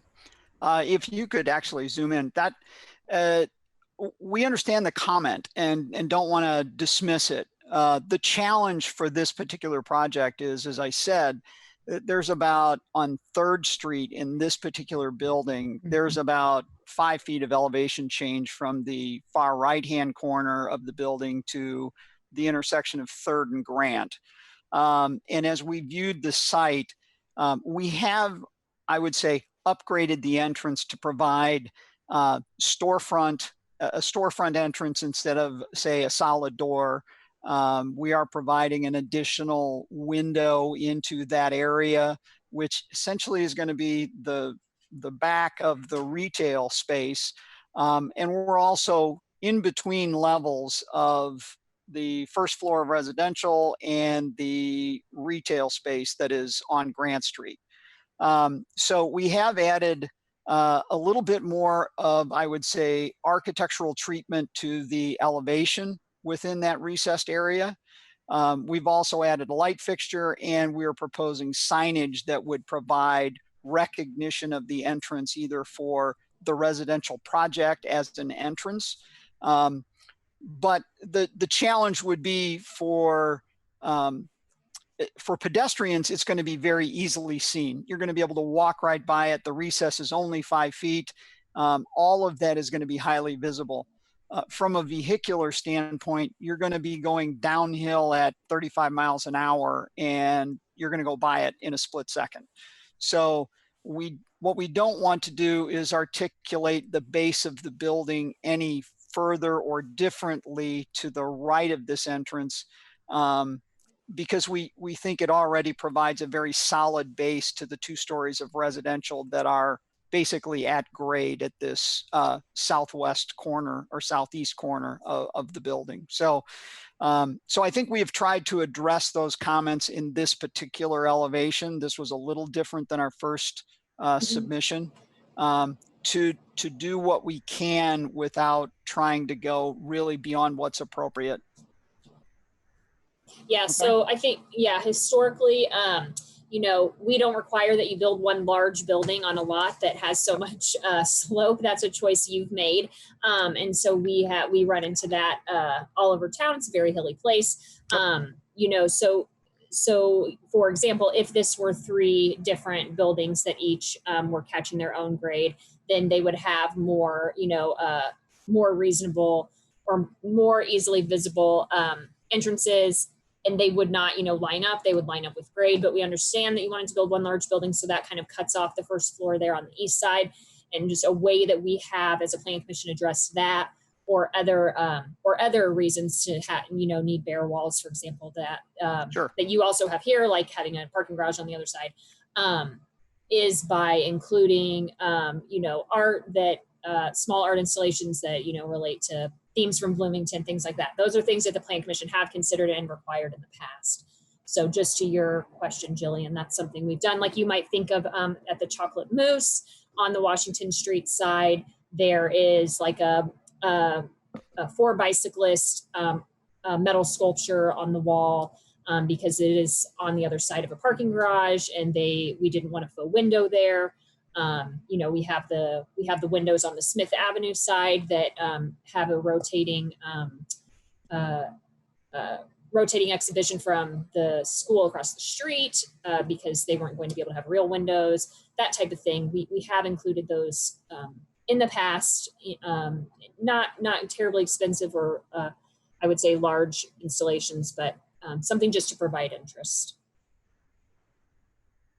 Thanks for this additional clarity. I had one more question. It's about the use of tier 2 affordable housing. I imagine other commissioners have comments about this as well, but I think because I think this could be the first time we are talking about it and applying it, it's probably worth expanding on our understanding and what tier 2 is designed to do and how the petitioner is achieving that. And I mean, I can read what's in the UDO, I've read it, but I just wonder if that's worth some additional conversation about what it means and what it affords in terms of workforce housing or affordable housing. Jackie, you may want to open that up to Joy Skidmore, who represents the owner.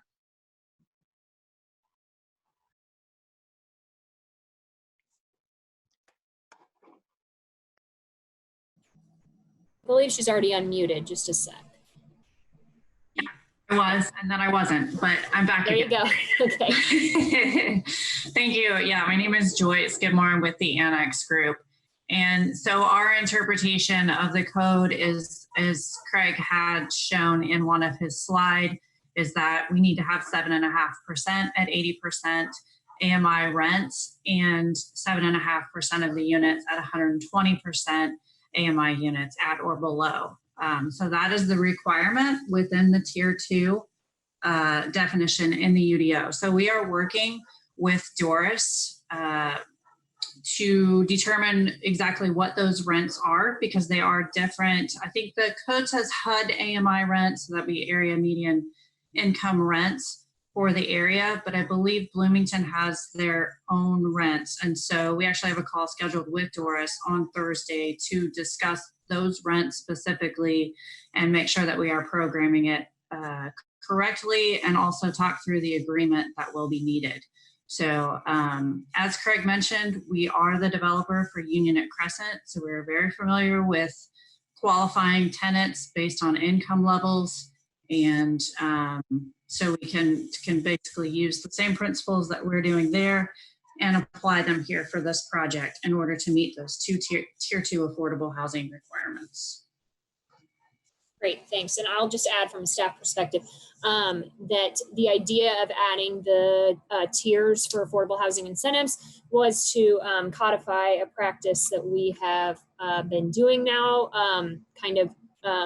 with a guide that the administration came up with, but not something specifically in the UDO that we have been making available to petitioners if they wanted to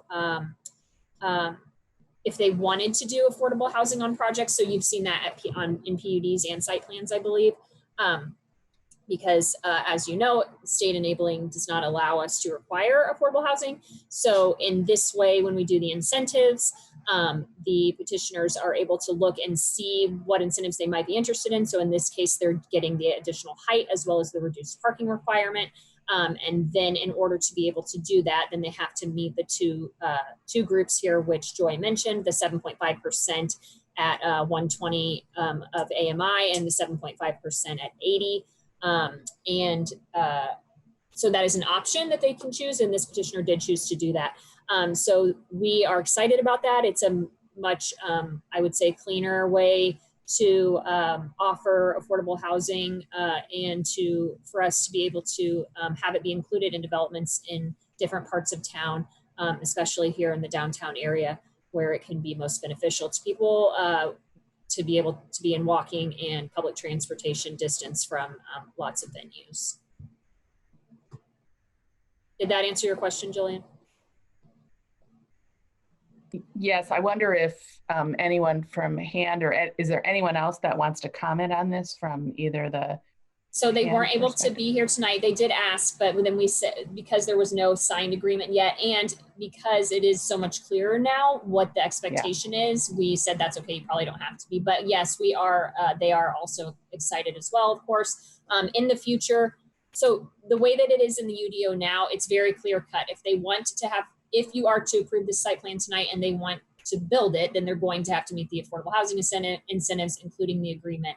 But we decided to go ahead today just for clarification purposes to add that condition of approval, that agreement will have to be signed before a grading permit will be released, because that particular timeline threshold is not included in the UDO. It's kind of left up to us. So in the future, as we see these incentive projects come through, it's very likely that the agreement will already be in place or already be agreed upon before you see the project. But it is not required at this time unless you all are comfortable looking at it without the agreement. Just, I felt that it wasn't required because the UDO is so clear about what they'll have to do. Thank you. Mm-hmm. Can I ask a follow-up question about the nature of the agreement? And I'm just trying to better understand what that actually looks like then, since the UDO does set out what the requirements are very clearly, as you say, Jackie. What the agreement will look like? Yeah. I'm sorry. Yes. Well, it will just dictate that they will put aside this percentage of units at these percent levels of AMI. And in the past, for example, in PUDs, we have not the Planning and Transportation Department so much, but the HAND department and ESD have worked with petitioners, you know, between certain thresholds and kind of stayed in the same range, but maybe had slightly different agreements, where this will be directly these two portions of the development that are required, the 7.5% portions equaling 15% of total units. That's exactly what the agreement will state. And I believe that it is, I believe code says 99 years, but I would have to check on that. But that's standard for the agreements we were doing pre-new UDO, and I believe that carried forward. What happens if it doesn't work out? For whatever reason, I'm not meaning to suggest the petitioner is not going to comply with an agreement it signs, but 99 years is a long time. Does the agreement itself contemplate that? I believe, I'm not sure, that's a good question. We don't have legal here tonight, but in the agreements we've seen, I do believe that they can be revisited if need be. And I mean, I'm not an attorney, but I do think if code were to change, we would probably have to look at them again, all of those that are to be approved. But I would say that would probably most likely just become a legal matter if the agreement has already been signed and been put in place. Thanks. I have a follow-up question to that as well. In terms of how the percentages are applied, it's really two questions. One, is it applied to each building? I mean, mathematically it comes out the same, but do you do it by the total development, or do you apply the tier 2 incentive percentages to each building? And secondly, do you round up? So, you know, 7.5% doesn't produce an exactly round number of an apartment. Right. So is staff planning to round up? So in this type of instance, code requires a round up. So code does clarify which instances we round down and which instances we round up, and they usually always benefit the community. So in this, we would go up, and yes, it's of the project, not the building. Okay. And I believe as well, Ryan can correct me, but I'm pretty sure that additionally, they will have to, it doesn't matter as much in this project because of the size units they have, but you have to provide, for example, if your project is 50% 1 beds and 50% 2 beds, then your contribution to the affordable housing incentive has to also be 50% 1s and 50% 2s. So it has to meet the breakdown of the rest of your project. So you can't just give all studios and then have a bunch of 4-bed units, that type of thing. Okay. And then a follow-up question to that is that's certainly incredibly valuable that we have that in our UDO, and it's very clear now how it works. And so out of respect for some of the letters that we've gotten leading up to this meeting and the comments from the public in those letters that the increased density, which we know is increased because we're offering, you know, there's the incentive. How is that reconciled with the mixed use village character overlay that talks about moderate residential density? How does staff talk about that and reconcile those two things? Sure, I think we have to kind of think about them on more of a macro scale, that each project is part of a larger quilt, for lack of a better word, of the area in downtown that's described in both the UDO and the comprehensive plan.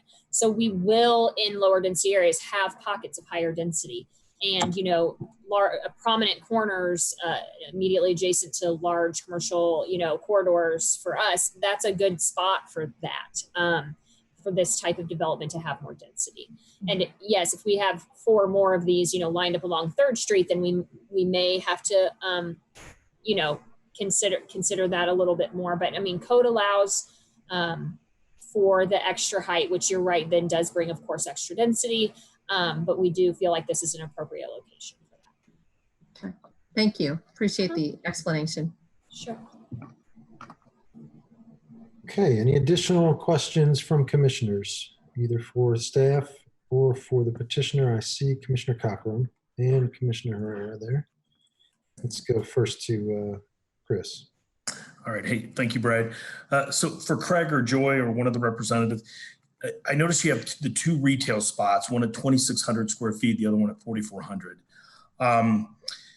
Did you guys build in any flexibility in size if the market didn't support those size units, knowing the market that we potentially are coming into?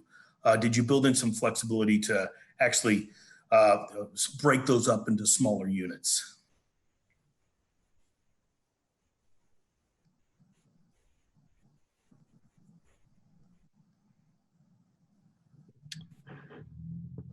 Greg or Joy, would one of you like to? Oh, Yeah, like sure. Craig's. Sorry, I muted myself, so took a while.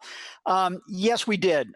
We originally started looking at those as smaller spaces.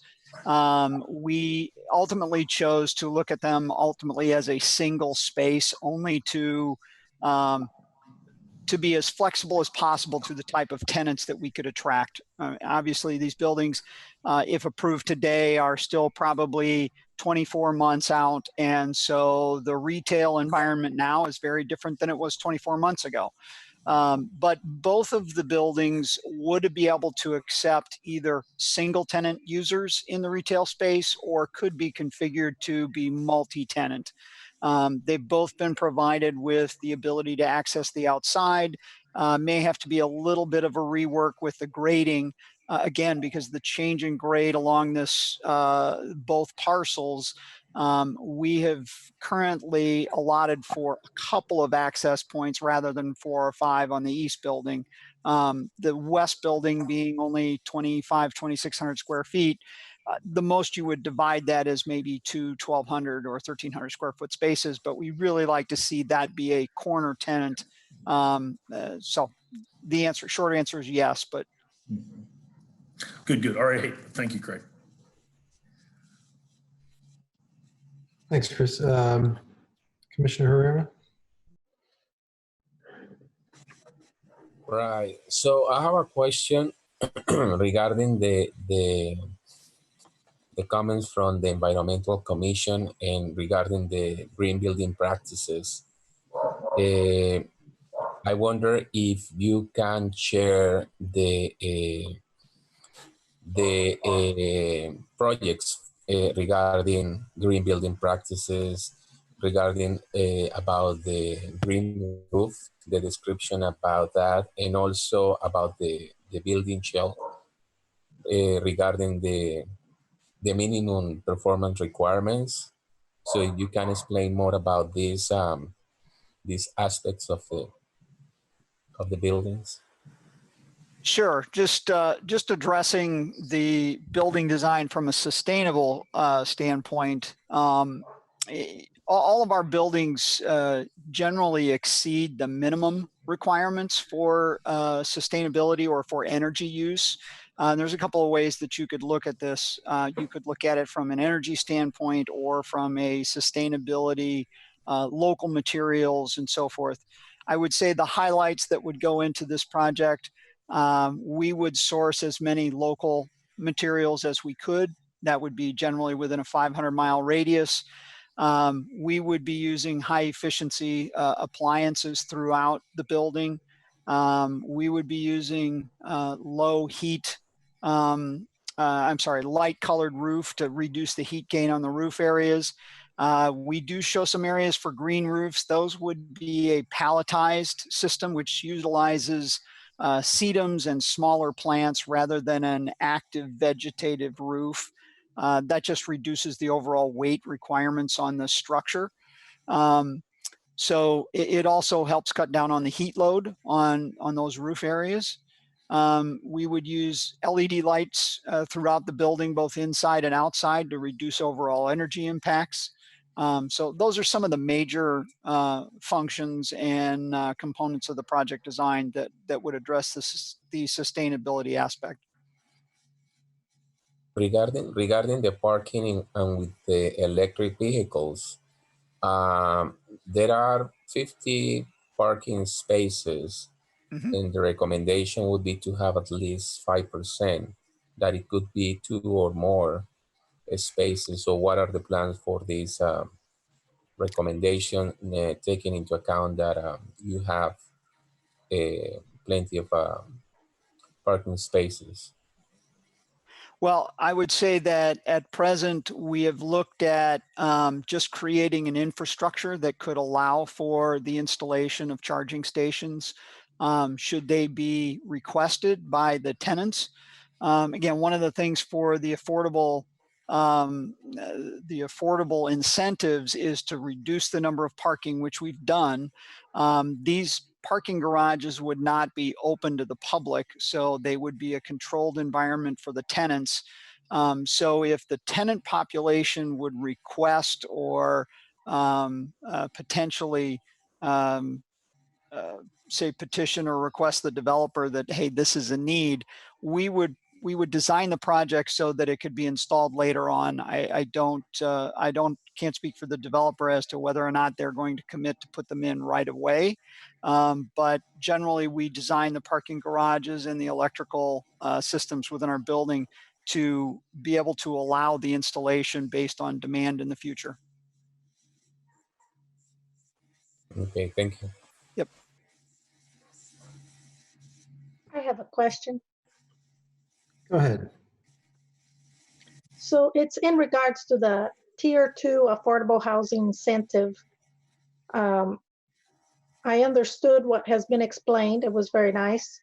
But I wanted to know if all the affordable units will be in one building, or are they going to be spread between two buildings, between both buildings? I would say that we haven't necessarily designated those yet. We don't have a preference. I think that they would be spread probably between both buildings, just due to, as it was mentioned, there are a certain number of 2 bedrooms that need to be affordable if we have a certain number within the project, which we do. So in a certain number of studios, certain number of 1. So we will likely, just by design, they will be spread between both buildings in order to meet that requirement. Thank you. Any other questions? Commissioner Kinsey. Yeah, sorry, one more. As I was looking back on the alley, at the alleyways, of course, that's not typically what we see a rendering of. And I wonder if there's anything that we have to get any sense of what is either on the east building alley access or the west building. What's our best image of that? What we'll see from that alley? We do have a rendering of the east building on Grant Street that shows the access to the garage. I think it's the last rendering in the set, last page of your so whoever's controlling, is that Desiree? Can you flip to the last page of your screen? Yeah.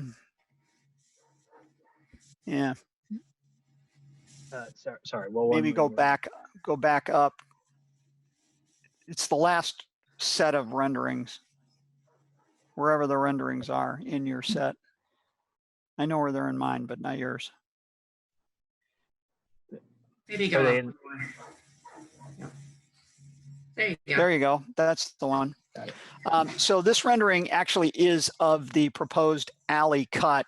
And at the very bottom left corner is where you see the garage entrance for the lower level. And you can see right next to that how the grade goes up dramatically. Mm-hmm. And that's currently unimproved. It's also full of vegetation, which is why we didn't try and move that, try and continue the further development of the alley. So I think it fits very well with the local environment, doesn't give you that image or impression that you're entering through an alley. The one of the west building, we don't really have, say, a good vantage point because you're looking at the 2-story contributing historical structure that really blocks your entire view of that that portion of the development. You're really internal. The entrance to the garage is almost internal to that entire block.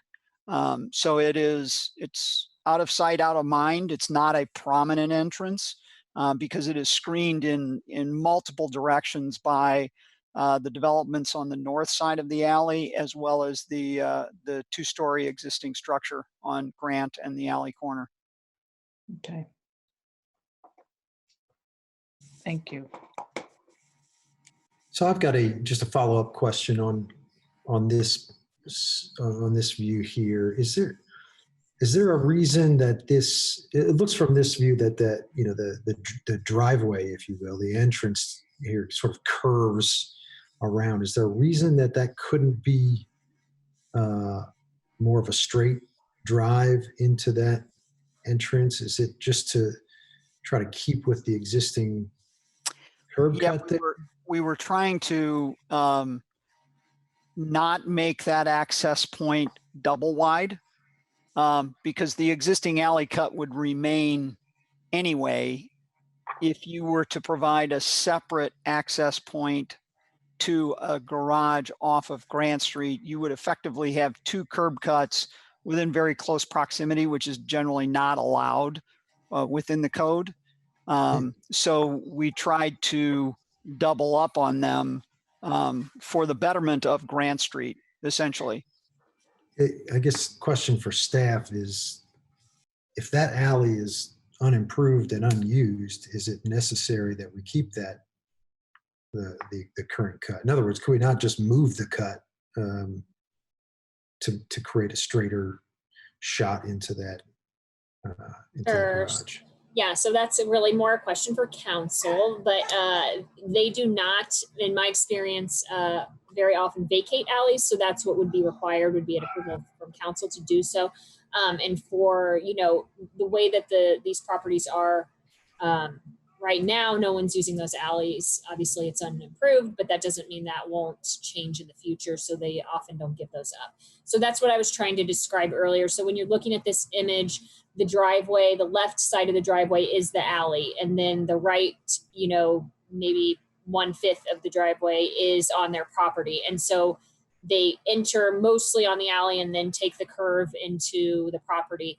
And that's something that we will have to keep discussing internally, whether or not they can, whether or not what he's saying, they're trying to avoid a double wide, whether or not that can remain, or whether or not it needs to be meeting the alley width at the right of way. And then they would have to drive further east and then have a harder cut onto the property, which would be more difficult for, to traverse in a vehicle, but from a pedestrian standpoint, going along here would be better, of course. Sure. Yeah, I certainly understand the desire to avoid having two cuts or a double wide cut.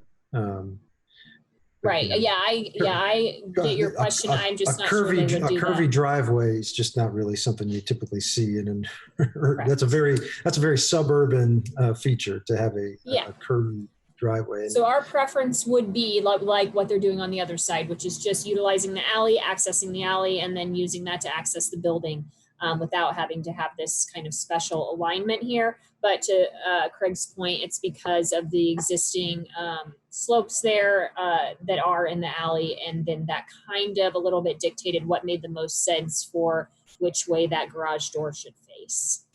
Mm-hmm.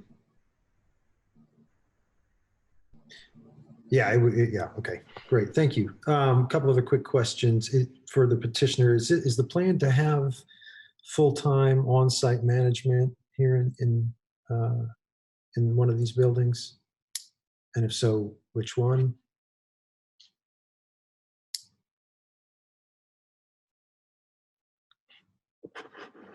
Go ahead, Craig. Here, well, I think, sorry, dogs in the background. I was trying to mute when I didn't have to speak. I think they'll have on-site leasing. I'm not sure if they'll have on-site management. That would be a better question for Joy, if she's still available. Oh, sorry, I saw your hand was raised, so I thought you were offering to answer that.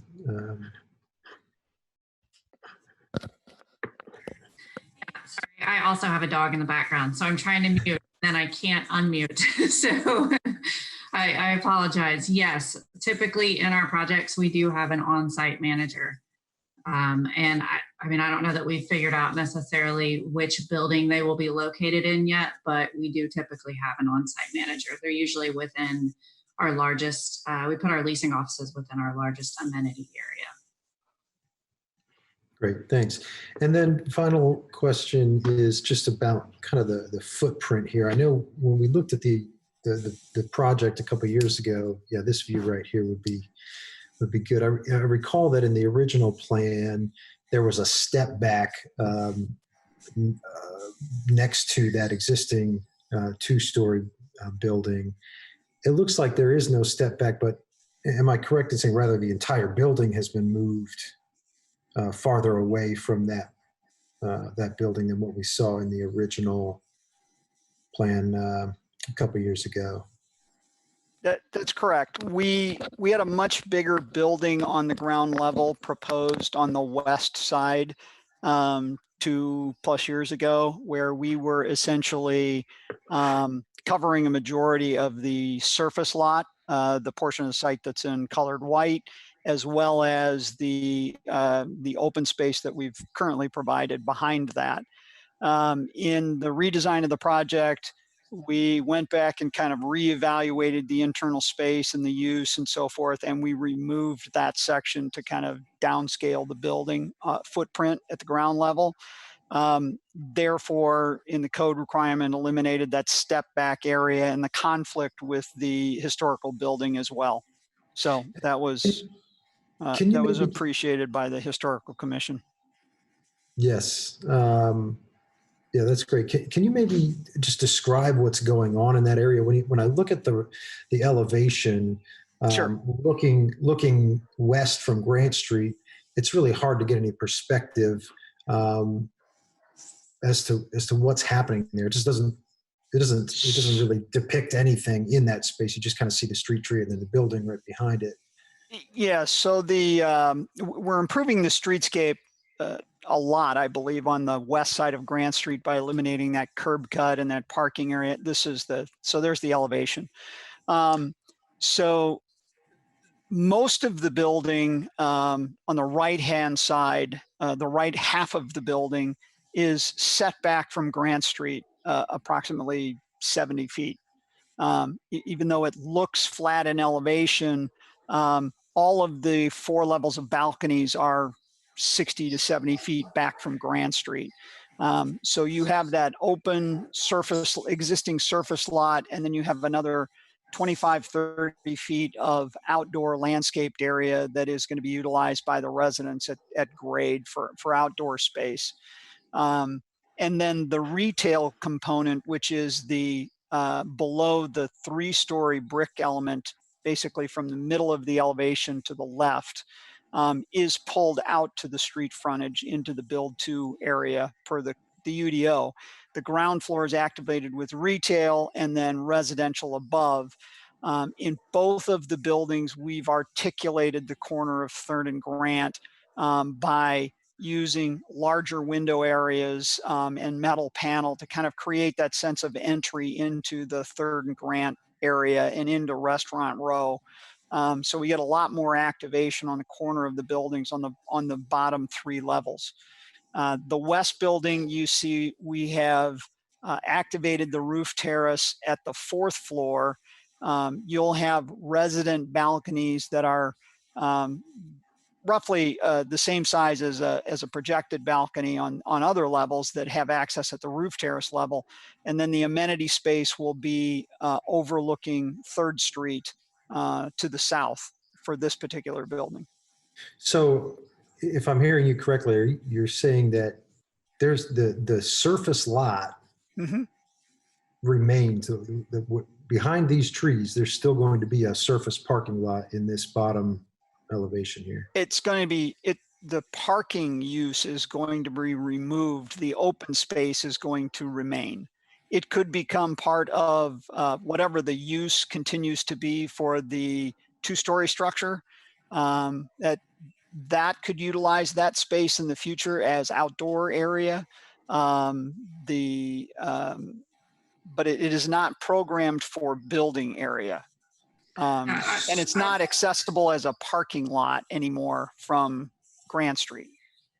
I'll jump in here as well. It is our intent that hopefully we can find a retail tenant for that historic structure to occupy the bottom floor. So that kind of continues restaurant row. Hopefully it would be a restaurant. And so until we have that tenant identified, we really like to just leave it open so that, you know, we understand what their needs would be in that area. So, but it will not be surface parking. It'll either be green space or outdoor communal space or outdoor seating for a restaurant or something of that nature. That is correct. The parking that is there now gets blocked off then by the street parking that are proposed. The two. And so the plan for initial construction is just to seed that with grass? Yes. Okay, great. Thank you. Okay, any other questions from commissioners before we move on to public comment?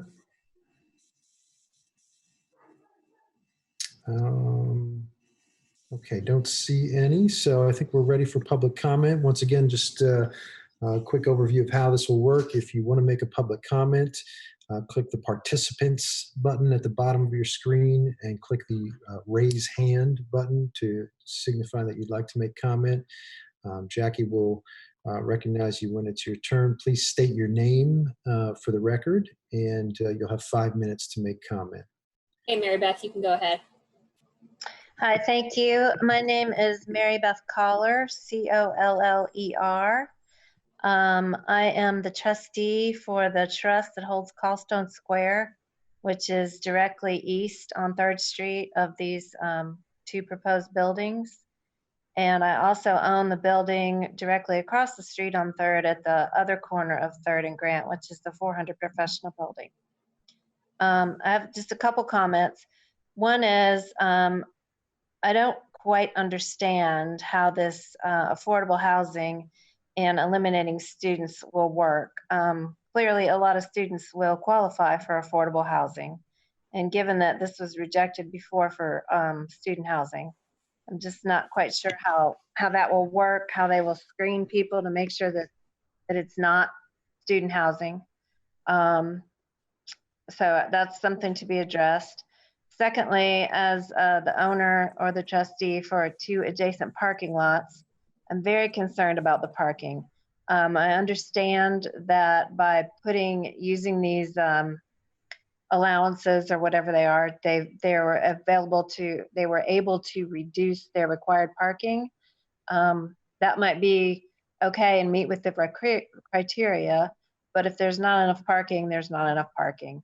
And I'm concerned about the overflow parking going into both of the lots that to police the parking. And what do we do about that? And then finally, I also recognize along the same vein that they've gotten some exceptions for the height variances due to the other things that they've done. But that really just from a community member perspective bothers me. You know, years were spent doing this UDO, and whether or not they've done something to meet the requirements to have an extra 2 stories is fine, but it still just doesn't fit. And that's just my own personal opinion as someone in the community. But particularly, I'm worried about keeping the students out and about the overflow parking. Thank you.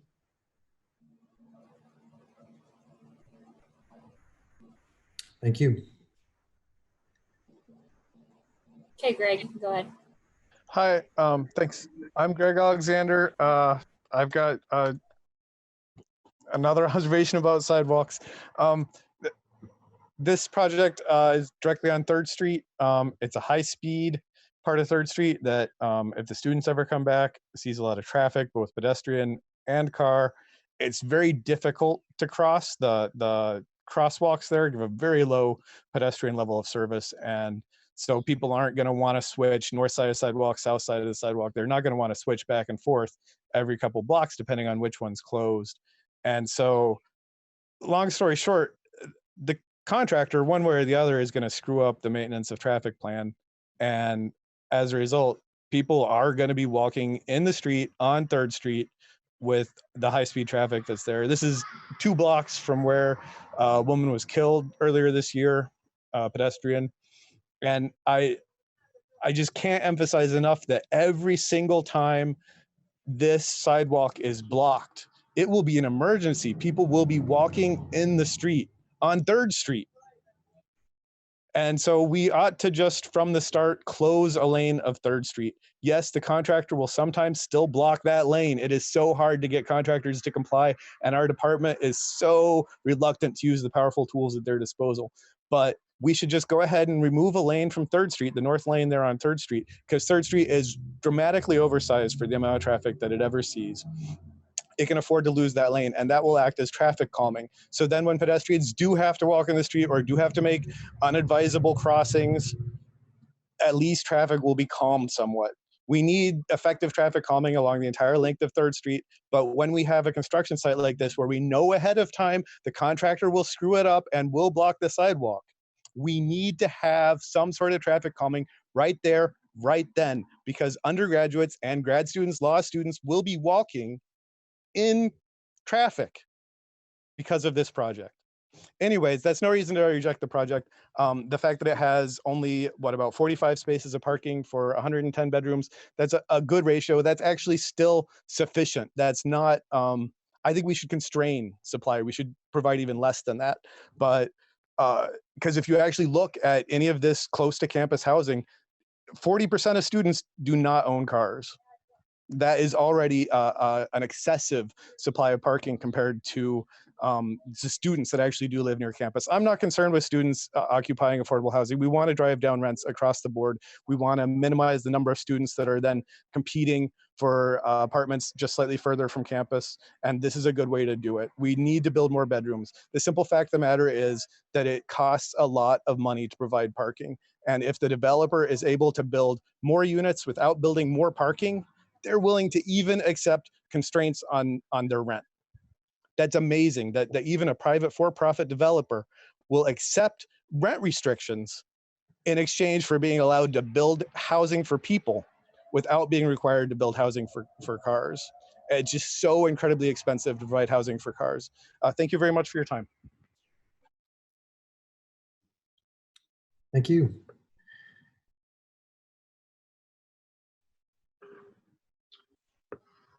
Go ahead, Dave.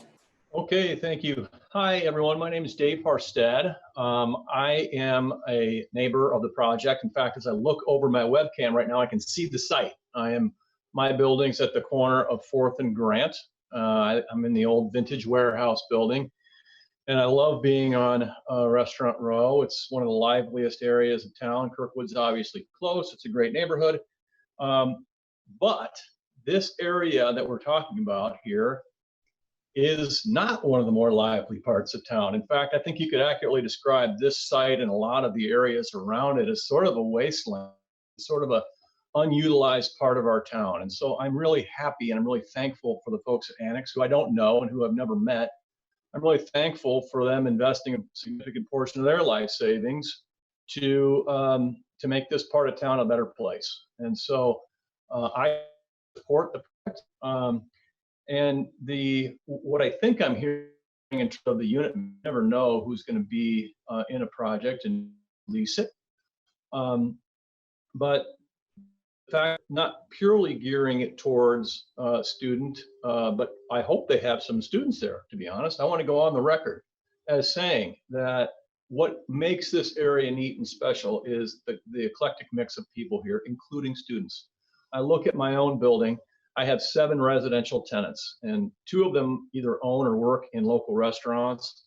One of them is just a 20-something who works in the community, and 4 of them are undergraduate students. And my undergrad students who work in this, who live in my building and rent from me, are wonderful, wonderful people. They work hard. They're out of the building sometimes before 7 in the morning to go study. I know that's not every student, but to the extent we've had dialogue, or anti-student dialogue in this town recently, I want to go on the record as saying that I am fully supportive of students living within 2 blocks of campus. It's good land use policy, and the students are good people.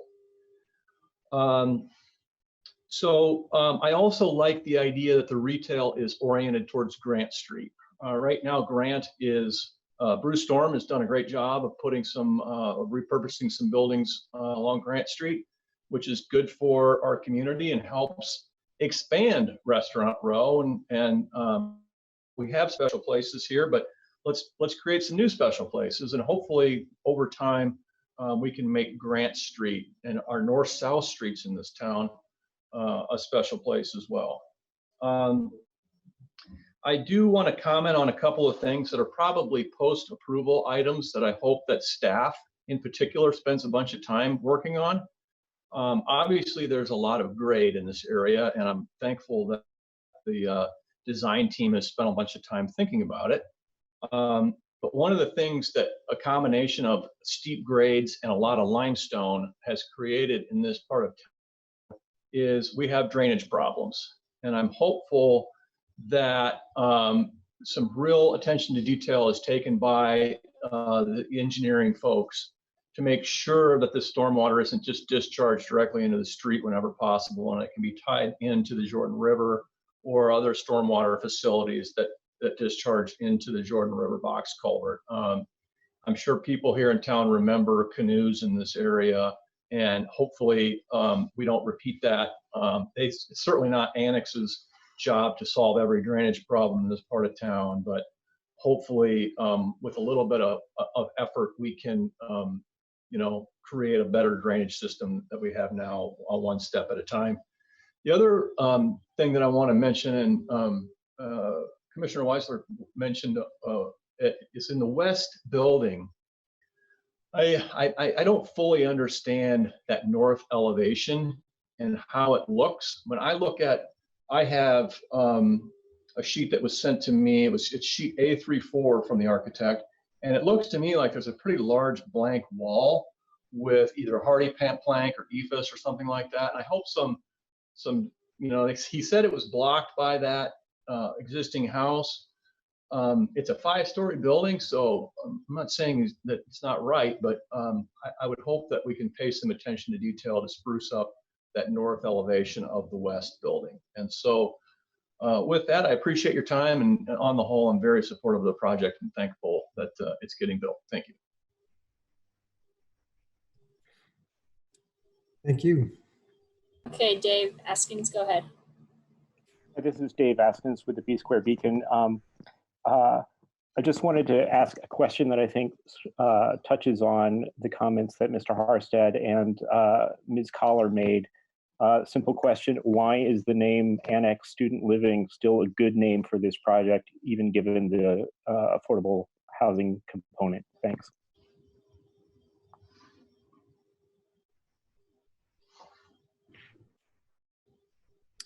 Okay, do we have any other public comment?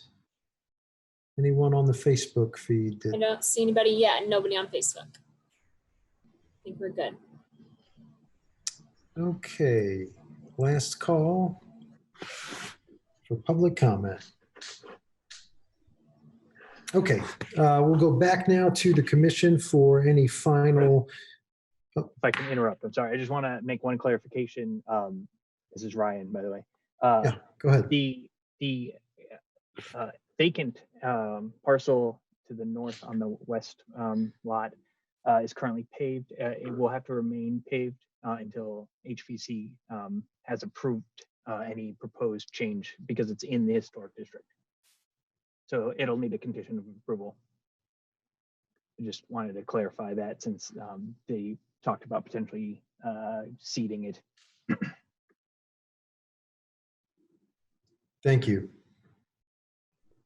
Okay, any other final questions or final comment from commissioners or a motion? I see Commissioner Sandberg. I will just go ahead and ask the question that was just recently posed by David Askins about the title of the project and how that squares with what we understand about the workforce housing component. Anybody from the presenters or from the staff? Is the title confusing?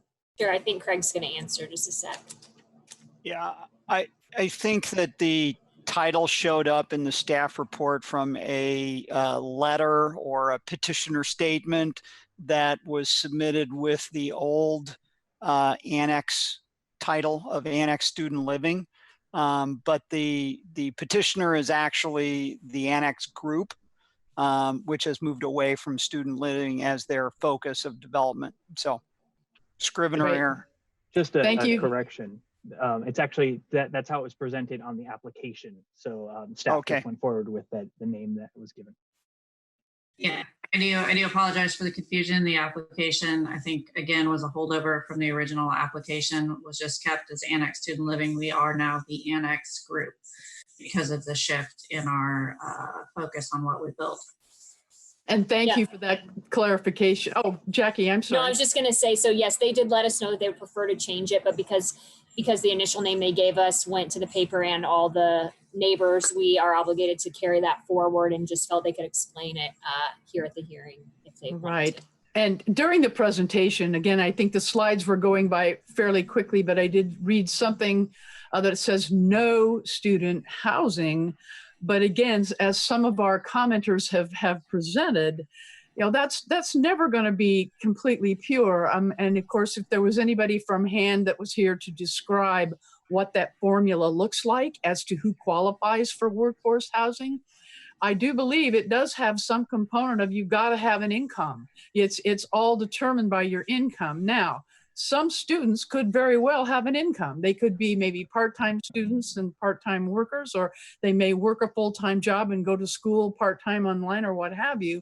And so there is a very real possibility that students who are in need of affordable housing could find this an attractive place to live. And I would agree with Mr. Harstad that we've got to be very, very careful about the types of individuals that we are saying, well, this is a project for this kind of person. This is not a project for some other kind of person, when I think the goal of the UDO and our comp plan is to have more housing where you have an integration of different kinds of tenants, different kinds of people, and different kind of income ranges. And I think the location here is absolutely ideal for people who want to be closer to the downtown, as well as maybe people, because maybe they work at the university, may want to be closer to IU. And so I think we all need to be very, very careful about, you know, the kind of the language of that we're trying to keep certain people out. It's all about how you qualify with respect to the HUD formula for what workforce housing is all about, and the kind of affordable housing that we are very much trying to incentivize in Bloomington. Thank you. And I can speak to that. You are correct. We cannot exclude students from living here for sure. That is, I'm pretty sure, not legal. I don't think I have to be an attorney to say that's probably not legal. However, our definition of student housing is that we call it purpose-built student housing, where we furnish apartments and we rent by the bed. That is not what this project is. We are renting by the unit, and they are unfurnished units. Again, thank you for that clarification. Yes. Any other questions from commissioners? I think I see Commissioner Kinsey. Yeah, I wanted to just clarify what the commenter Dave Harstad raised about the north elevation of the west building. That was still the part that I was trying to get a better fix on. And it's not entirely clear to me still. And the fact that he doesn't understand what it will look like, I think would be helpful, again, just to explain. Can anyone do that? I think it's the north elevation of the west building, the alley side. Brian, can you throw up that elevation? Yeah, hold on one second.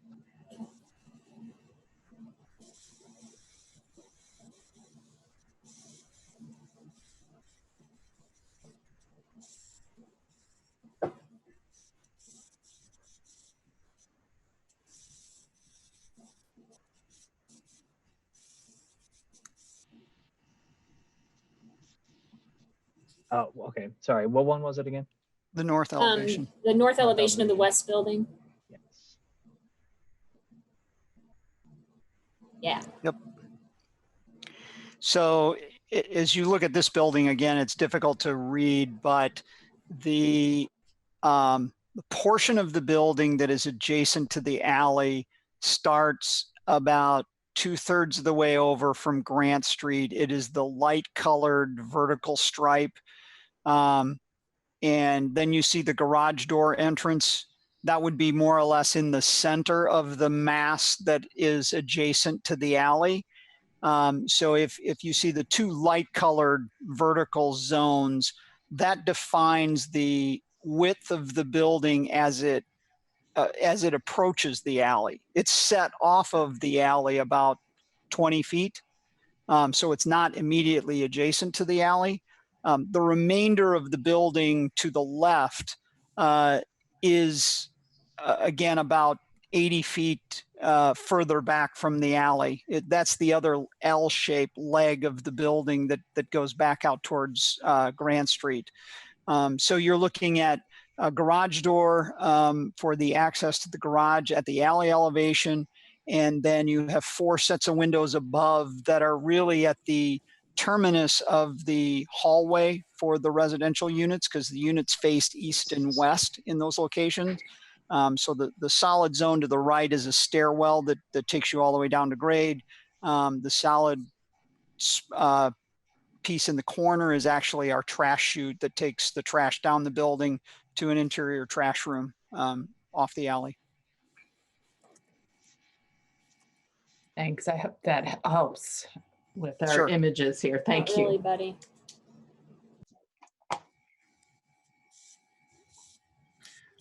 Okay. Additional questions or perhaps a motion from the commissioners? I'll just say I think this project has greatly improved from 2018. I think it is worth of support for the reasons which have been cited already and which the staff have laid out in the report. And I'm happy to approve it. And I'll move that we do approve SB 1520 with the 4 conditions that staff has laid out, including the 4th condition, which they described this evening. I'll second that. Okay, we have a motion and a second. Is there any final comment before we move to the roll call? I had a comment, yeah, and it's in relation to what we were discussing earlier when I asked about the possibility of adding what would now be a 5th condition related to the entryway on 3rd Street. I am concerned just about making sure that that's activated as well as it could be, and that it really deploys or at least considers all the design features that are indicated in the UDO. I think it's pretty plain right now. And I mean, I realize it's hard to see and understand completely what that's going to be like, but I think that the UDO definitely identifies, as I look through that list of what the possibilities are, a plan to enhance the design features on 3rd Street to better activate that 3rd Street pedestrian entrance. And I think, you know, I think I understand at the corner of Grant and 3rd that there is a activated retail space, and I think that's really nice, but I want to make sure that the doors or entryways on 3rd Street have some complementary attention. And that's not apparent to me. And that was the only other condition I was considering adding, is that there's a plan to enhance the design features on 3rd Street pedestrian entrances. But I don't know if there's support for that. Yeah. Is that a proposal? Because I would second that. Can I ask a question? Because I'm generally in favor of this too, but I would like to better understand the authority we have to require that as a condition if they're otherwise meeting the requirements to do this. I think that's a fair question. I'm not positive. I think it would have to be, you would have to be asking them here tonight if they would be open to having that discussion carry on, just because legal isn't here to clarify, because they are meeting the minimum requirements for those entrances. So it would be more, you know, setting a standard that you would be interested in them meeting, and then asking them if they would be willing to do that, I think would be the thing I'd be most comfortable with at this point, just because Mr. Ricker's not here to clarify exactly how that would go. In the past, almost all of our site plans were discretionary because of the way we do deviations. So it's a lot easier to kind of include things, where here I would be slightly more cautious about that. Thanks, Beth. That's a good point. Yeah, Sure. I would also, I would echo that. I think I would be a little bit hesitant to try to write a requirement on the fly here. I agree that we need to see some additional pedestrian interest there, but I'm also a little bit concerned about, you know, trying to prescribe exactly what the solution there is. You know, if you look at that elevation on the westernmost section of 3rd Street, there's not much going on there, but the grade is also very steep there. And the last thing that I would want to see here is that the petitioner feels that they're required to try to squeeze some type of wall art onto that section at grade where we've got artwork that's down at people's ankles as they're walking by. I don't think that's going to enhance the experience at all. And I think there's you know, quite a few ways that you could address that. I would much rather see it addressed through landscaping than trying to, you know, just squeeze some artwork that's just going to create a very, very busy facade that's really not going to improve the pedestrian experience there. But I think this is important enough that it's worth having some discussion so that we can really get across to the petitioner what our desire is here. So it looks like I would thank you for that comment. One of the things that I was going to comment on in general, I'm so grateful for the parameters that we now have to operate with the new UDO. It makes our work so much easier. When I think about last year and the year before and how difficult our work was to interpret, and how much simpler it seems now with petitioners being able to work with planning and getting some real clear-cut recommendations. Both petitions that we've dealt with tonight have been relatively easy. So I would remove my second for any kind of additional recommendation at this point, because I agree. I think this has all been worked out to the specifications of the UDO, and I'm with it.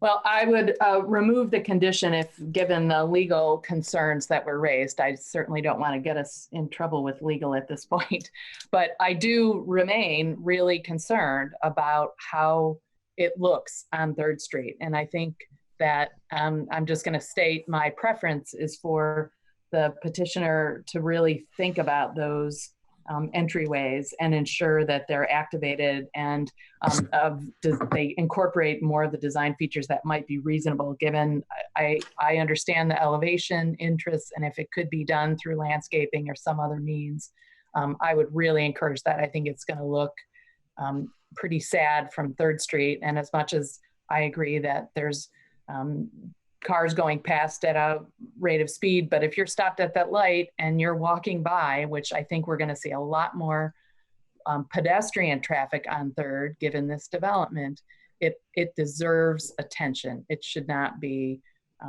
you know, just a wall of windows or something that doesn't even, you're not even sure if there's a door there. I'd like to see more in that. So I'll state that as a concern about this project. But I do appreciate the other ways that the petitioner has really activated Grant Street. And I think that will add a great deal to enhance that whole area. So I appreciate all that. I don't mean to be picky on this, but I do think that it's worth it to consider what we're going to see on 3rd. I don't consider it just a high-speed traffic area that doesn't deserve our attention.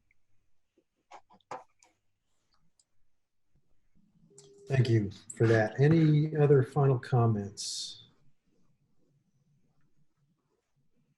I'll just I add one other thing to my earlier comment, and that's I just wanted to acknowledge the concerns that were raised by some members of the public, and particularly from Coldstone Square about the parking and the potential for parking overflow. I think we're in this moment in time where we are trying to reduce the number of cars and have more infill. We've seen it with both of these projects tonight.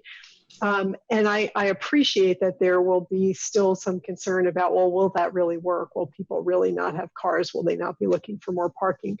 But I think that this is a project that is premised on bringing people, quite a number of people, to an area where the services are there. They are walkable, and we have to be going down this road. This is the, no pun intended, but this is the vision, I think, for where we're heading, and that the new UDO supports it. So without meaning to minimize the concerns, I completely understand them. But I am hopeful that in fact this will work as intended, and we will be seeing that reduction in cars and car use. So.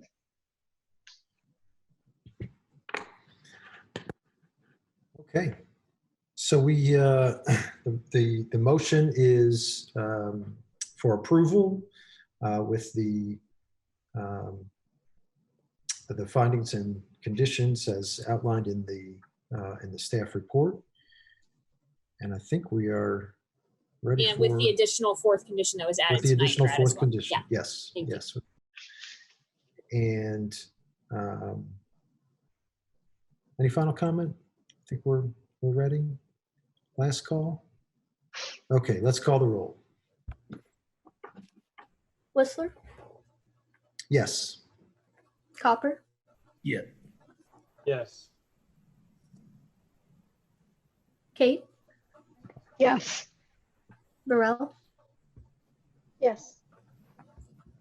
Cochran, Yes. Kinsey, Yes. Herrera,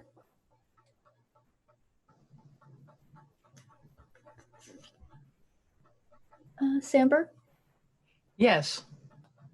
St. John. Yes. Okay, thank you. That passes 10-0 since Chris voted twice, but officially 9-0, I think, is my count. So thank you. We will move on to our final petition of the night, which is SP 16-20. And forgive me, I'm not sure who we have presenting this one. It's Ryan again. Ryan again. All right, Ryan, take it away.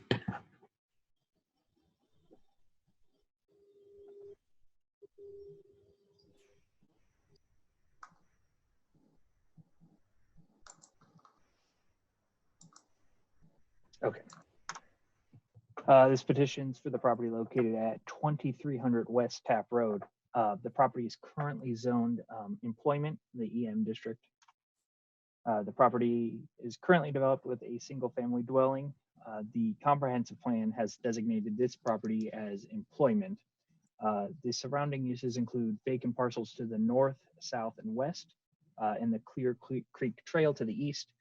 The property to the south is a vacant quarry, is owned by the petitioner and is outside of the city's jurisdictional boundaries. It's in the Monroe County zoning boundaries. The petitioner is proposing to rezone the property from its current zoning of employment to residential estate RE. The EM district does not allow for the construction or expansion of single family dwellings. The petitioner is requesting the rezone in order to expand the currently existing structure.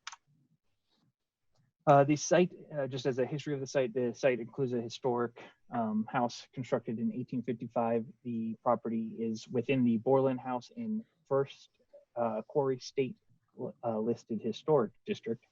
The property was annexed by the city of Bloomington and zoned quarry. The property had been identified by its adjoining use while while the property was within the areas intended for annexation, that caused the property to be rezoned or zoned quarry when it came into the city. The newly adopted UDO and conversion map changed the zoning from quarry to employment.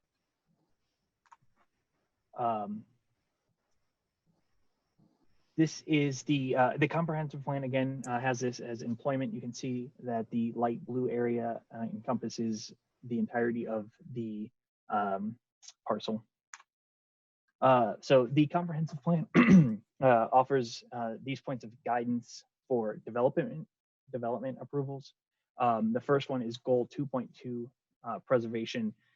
It says to preserve assets of historical, architectural, and archaeological significance. Policy 5.2.3 says that in historic neighborhoods and districts to preserve or enhance authentic design characteristics such as building form by encouraging new or remodeling structures or historically compatible with the neighborhoods or adjacent structures. Historic preservation to enhance our sense of community and preserve the stories of older cultures found in landmarks and landscapes when we visit, and protect memories of people, places, events, and honored our local monuments and markers. The comprehensive plan also offers the following goals and guidances for protecting historic and environmental resources. So the entirety of the comprehensive plan has a purpose that says the plan should be used to assist the mayor, city council, plan commission, and city staff to ensure that development decisions are balanced with protection and conservation of natural, cultural, and historical resources according to public preferences and input.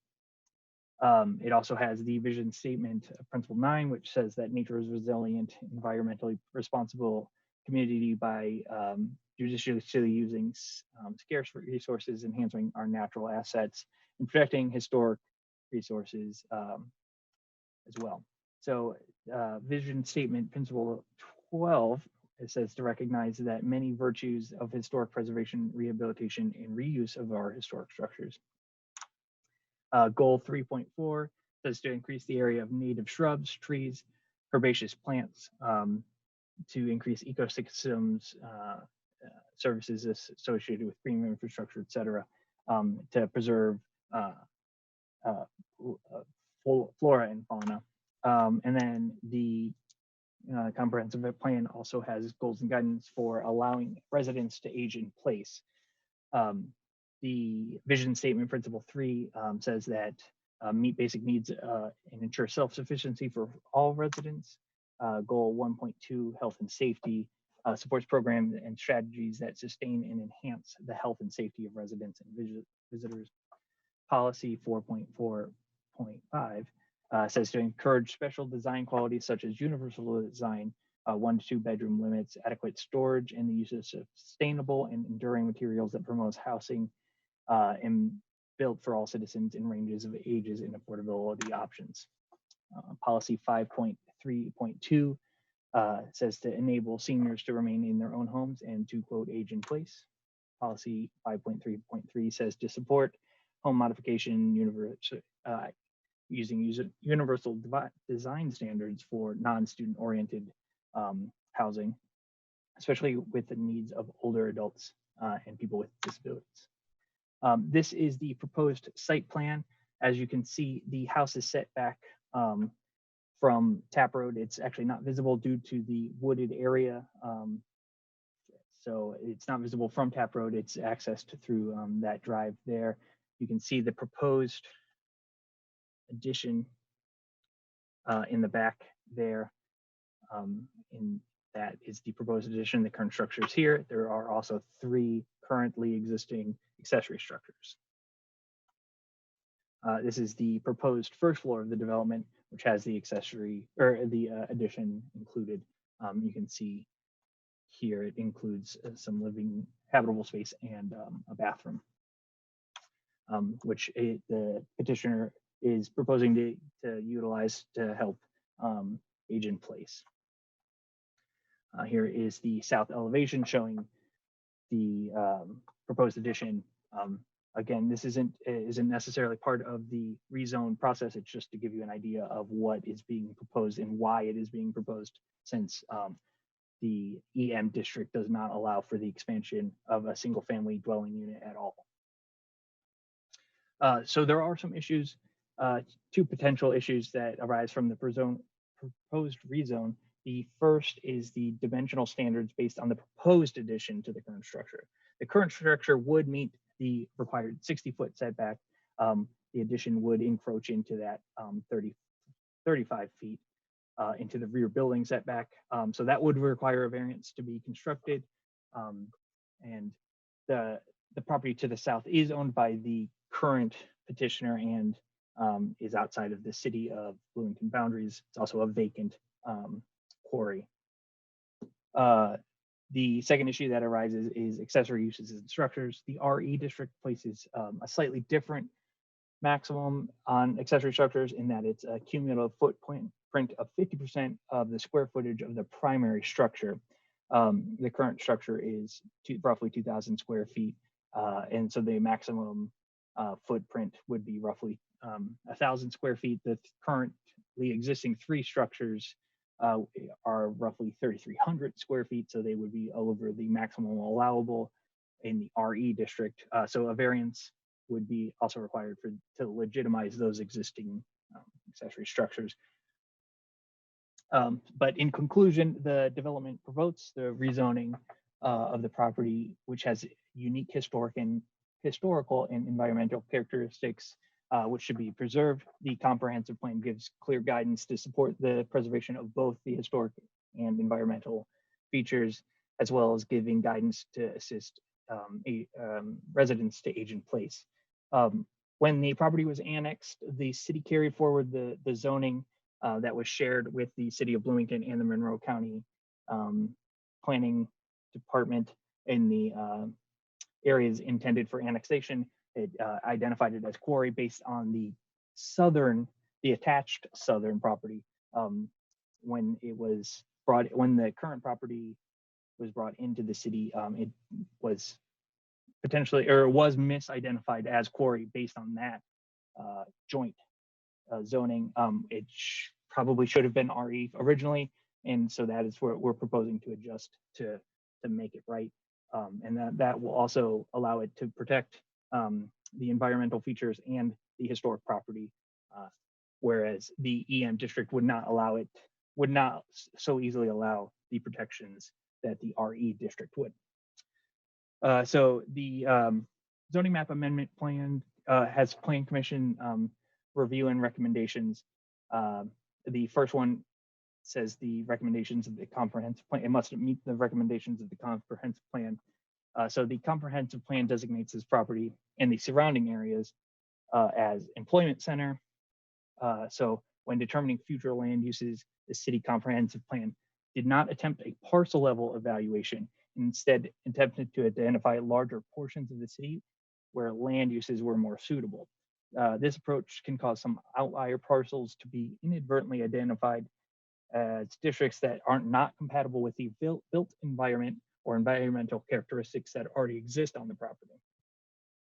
That is especially the case for properties containing sensitive historic structures. This property has been used as a single family dwelling for more than 150 years, and the petitioner is proposing to continue to use it as such. Shifting from EM to RE would ensure that protection. The comprehensive plan gives guidance to land use decisions throughout the city. This guidance includes goals which seek to preserve unique historic properties throughout Bloomington. The property, again, contains a historic structure that's over 150 years old and is on the state of Indiana's is in a state of Indiana historic district. The comprehensive plan gives guidance to protect the health and safety of the city's residents. This proposal would allow the expansion of an existing use to allow current residents to build an addition which will help them age in place. The current conditions and character structure must match in each zoning district. The current conditions on the land align much better with RE districts than they do with the REM districts. The RE district is intended to provide residential development on large lots, allowing for limited agricultural and civic uses and protecting sensitive environmental resources. The current use as a single family dwelling on 19.7 acres of heavily wooded area would allow for would be suitable in the RE district and not the EM district. The historic residents on the property would also be permitted within the RE district and to not only continue its use, but expand its legal use. The most desirable use for which the land in each zoning district is adapted, the historic or the property contains a historic single family dwelling and is unique and should be preserved. The historic nature of the property makes it for single family use to be the most desirable use of the property, as its loss would be detrimental to the character of the city. The property is heavily wooded and the RE district would allow for further protection of environmental assets that the city currently has. The conservation of sensitive environmental features. This property, again, heavily wooded. The RE district would allow for long-term conservation of this wooded area, as it would limit the use of the property to only single family and light agricultural uses. The proposed rezone would even, the proposed rezone would also have a protective effect on the property, even if the surrounding properties develop in the future. So if the vacant parcels to the north and west were to be developed with a more intense use, this will further protect that environmentally sensitive area. The property is currently developed with the conservation of the property values throughout the jurisdiction. The property is currently developed with a single family dwelling and has caused no detrimental effect on the surrounding property values. The property to the north and west are currently vacant. The property to the east is home to the Clear Creek Trail, and the property to the south is owned by the petitioner and is outside of the city jurisdictional bounds. No negative effects are expected as a result of this rezoning. This finding was accidentally removed from the staff report, but I will discuss it here. The property is currently developed with a single family or responsible development and growth. The property is currently developed with a single family dwelling and has been for over 150 years. It's responsible to protect this historic property and prevent it from becoming another more intense use. There are vacant lands set for more intense development to the north and west of the property. These properties are far more suitable for non-single family uses, whereas this property should maintain its current use as a single family residence. So with that, based on the facts and findings, the department recommends that the Plan Commission suspend the rules of procedure to allow for one hearing and for the Plan Commission to forward this petition to the Common Council with a positive recommendation with the following conditions. 1, the proposed addition to the structure must receive a variance from the BZA in order to encroach into the rear building setback. And 2, the property must receive a variance from the BZA in order to legitimize the existing accessory structures. Just as a note, the waiver on the second hearing will require a separate vote and must be unanimous. And now I can answer any questions. Thank you, Ryan. I see that the petitioner is with us as well. Is there anything that you would like to add to the presentation? Well, thank you. I'm Duncan Campbell, and this is my wife, Kathy Spiaggia. We wrote the petitioner's statement, and I think is pretty thorough and even somewhat more thorough than the thorough presentation you just heard. So I don't really have a lot to add to it. I think the characterization of the employment zoning is probably accurate, that it was more of an oversight than an intention.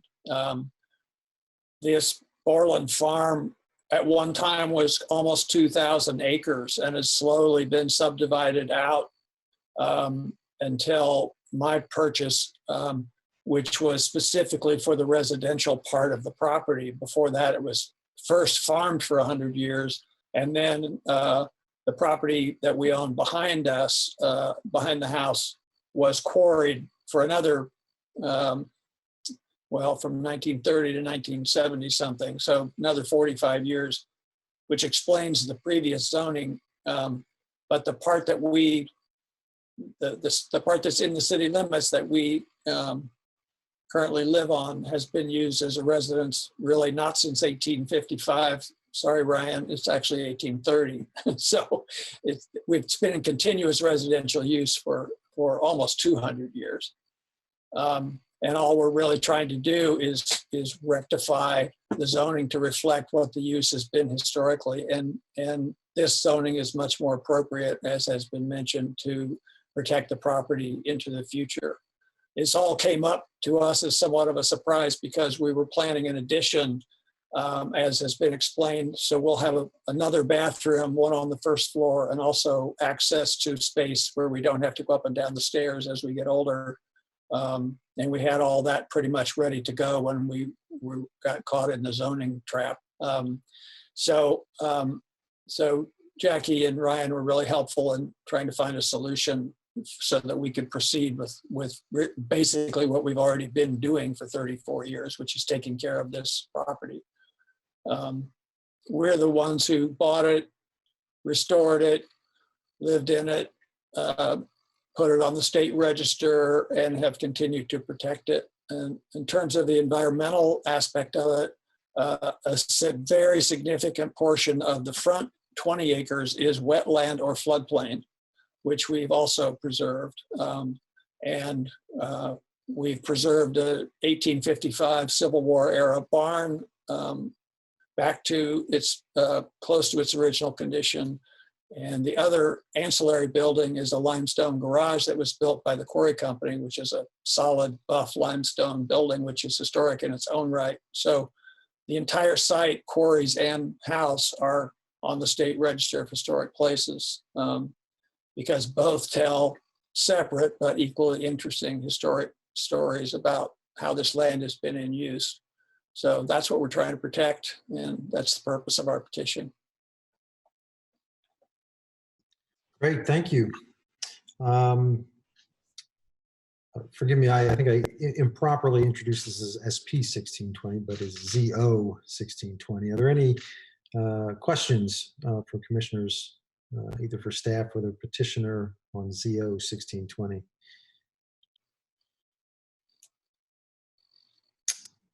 Commissioner Kinsey. I have just a question about the county portion of this. I realize that, that's not within our purview, but I sort of feel if Tron were here tonight, he might want to comment on something that is so near to, my understanding is from this that it completely, the property owners also have the property that goes into the county. And I'm wondering if there's been conversations with the county about the property, and if if there are any concerns from a county perspective about access to the quarry space or anything related to county concerns. I don't know if Ryan has any follow-up on that. Oh, this is Jackie, sorry. I'm just going to interject really fast. The county is in the process of doing the rezone, and then Duncan they are doing a similar rezoning process for the entire county that we just did with the UDO, are in the process of doing. And Duncan may be able to comment more specifically, but I think the land to the south, it's old quarry, so it's not, doesn't need to be accessible in the way that, like you're saying, for it to not be landlocked. And I don't think we've specifically talked to them from staff to staff about that issue, but just as a former staff person there and knowing this property, that is not a concern, I don't think, as far as I don't think anyone would have expected to access that if need be through this property because it's a very well-known historic site. But Duncan or Ryan may have additional comments. Well, this is Duncan. I guess, yeah, that's all true. We own the access to the property behind. In other words, our driveway brings you into this property. There is no other way in other than parachute. There never was, actually. And so, like I said, we're sort of caught in this thing where we're in the middle of a multi-world subdivision when this was really a much bigger otherwise used place. And when I bought the front portion, which was later annexed into the city, I knew that I was buying the access. And when the back portion became for sale a few years later, part of the reason was that I owned the access and nobody else wanted to buy it. And it was abandoned quarry, so it didn't have any real monetary value. For us, it was just a security buffer and an interest in the historic aspect of the quarry site that led us to purchase it. So yeah, I don't think there hasn't ever been expressed any interest. I used to be the chair, and I'm still on the County Historic Preservation Review Board. Most of those people know about what we're doing here and have been doing here for several years. And I think in my petitioner statement, I made it clear that I actually use this property primarily for educational purposes and as an advocate for our limestone industry. So I don't think there's any, it's unfortunate that most of the rules that we're now trying to follow were broken by this property 200 years ago. So we're just trying to get it straight. You know, the barn was already here, the garage was already here, the house was already here, we were already here, and we're just trying to align the rules with what's been going on here for a long time. Thank you. Thank you. Any additional questions from commissioners? All right. Seeing none, we will go to the public. Looks like the audience is thinned out here quite a bit. Is there anyone remaining here who would like to make a comment on ZO 16-20? If so, just click on that participants screen and click on the raise hand button, and we will recognize you.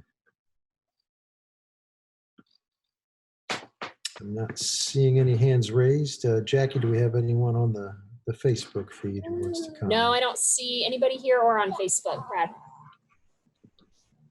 All right. Well, we'll come back to the commission then, and I think we can entertain a motion. Again, the recommendation, since this is a rezone, this goes to the council. The recommendation is that we forward this with a positive recommendation with two conditions, that the proposed structure receives variance from the BZA, and that the property receive a variance from BZA to legitimize the existing accessory structures. Brad, that is correct, but we will need you guys, if you're in agreement, to someone to make a motion to suspend the rules and allow it to be a one hearing process. That'll have to happen first, and it'll have to be unanimous. So if anyone decides to abstain or vote no, then we will have to come back next month.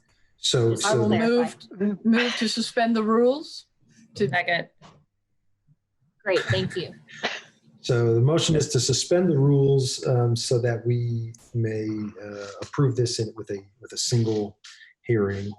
So let's first vote on that motion to suspend the rules. Let's go ahead and call the roll. Unless, is there any discussion, any comment about this motion before we call the roll? Everybody understands what we're doing? Very good. All right, let's call the roll. Could you clarify who seconded that? It was Commissioner Kinsey, I believe. Okay, thank you. It looks like Israel's trying to get back in. Oh, good. Okay. Thank Let's hold for just a second here. Let me make sure I give him the opportunity just a second. Yeah. Okay, so Israel, Israel, do you have any comment or questions? The motion that's on the floor here is to suspend the rules so that we might approve a single meeting and to forego a second hearing. Do you have any comment or question before we vote on that motion? So just to clarify, because you might have been gone, Israel, if anyone votes no or abstains on the vote, then they will have to come back next month. Sorry. Sounds like we have some additional comment there. Okay, we'll go ahead and call the roll. Burrell? Yes. Kate, Yes. Sandberg, Yes. Kinsey, Yes. Whistler, Yes. St. John, Yes. Herrera, Yes. Cockrum, Yes. Hopper. Yes. Okay, thank you. All right, so that motion passes 9-0. The rules are suspended, and so now I believe we'll need another motion to forward ZO 1620 with a positive recommendation. That is the staff's recommendation, but I'll leave it to. I move that we, oh, okay. I move that we forward ZO 1620 with the 2 variance conditions outlined by staff to the Common Council for approval. And thank the petitioners for a very interesting petitioner statement and history. So I found that very educational and really appreciate it. Thanks for taking the time to do that, as well as the time you've taken for all of the care of the land and the historic features of the property. Second. Okay, the motion and the second motion is to forward to the council with positive recommendation with the 2 conditions outlined in the packet. Any final discussion, or are we ready for a final vote? Okay, let's call the roll. Kate, Yes. Cockrum, Yes. Burrell, Yes. Sandberg, Yes. Whistler, Yes. St. John, Yes. Copper, Yes. Kinsey, Yes. Herrera. Yes. Thank you. All right, so that motion carries 9-0. And thank you to the petitioner. Thank you to staff. Thank you to everyone else. That's our final agenda item this evening. And we're all done. Thank you so much, Brad. Thanks, everybody. Thanks, Have a everybody. good night. Good Thank night. you. Good night. Good night. Cheers.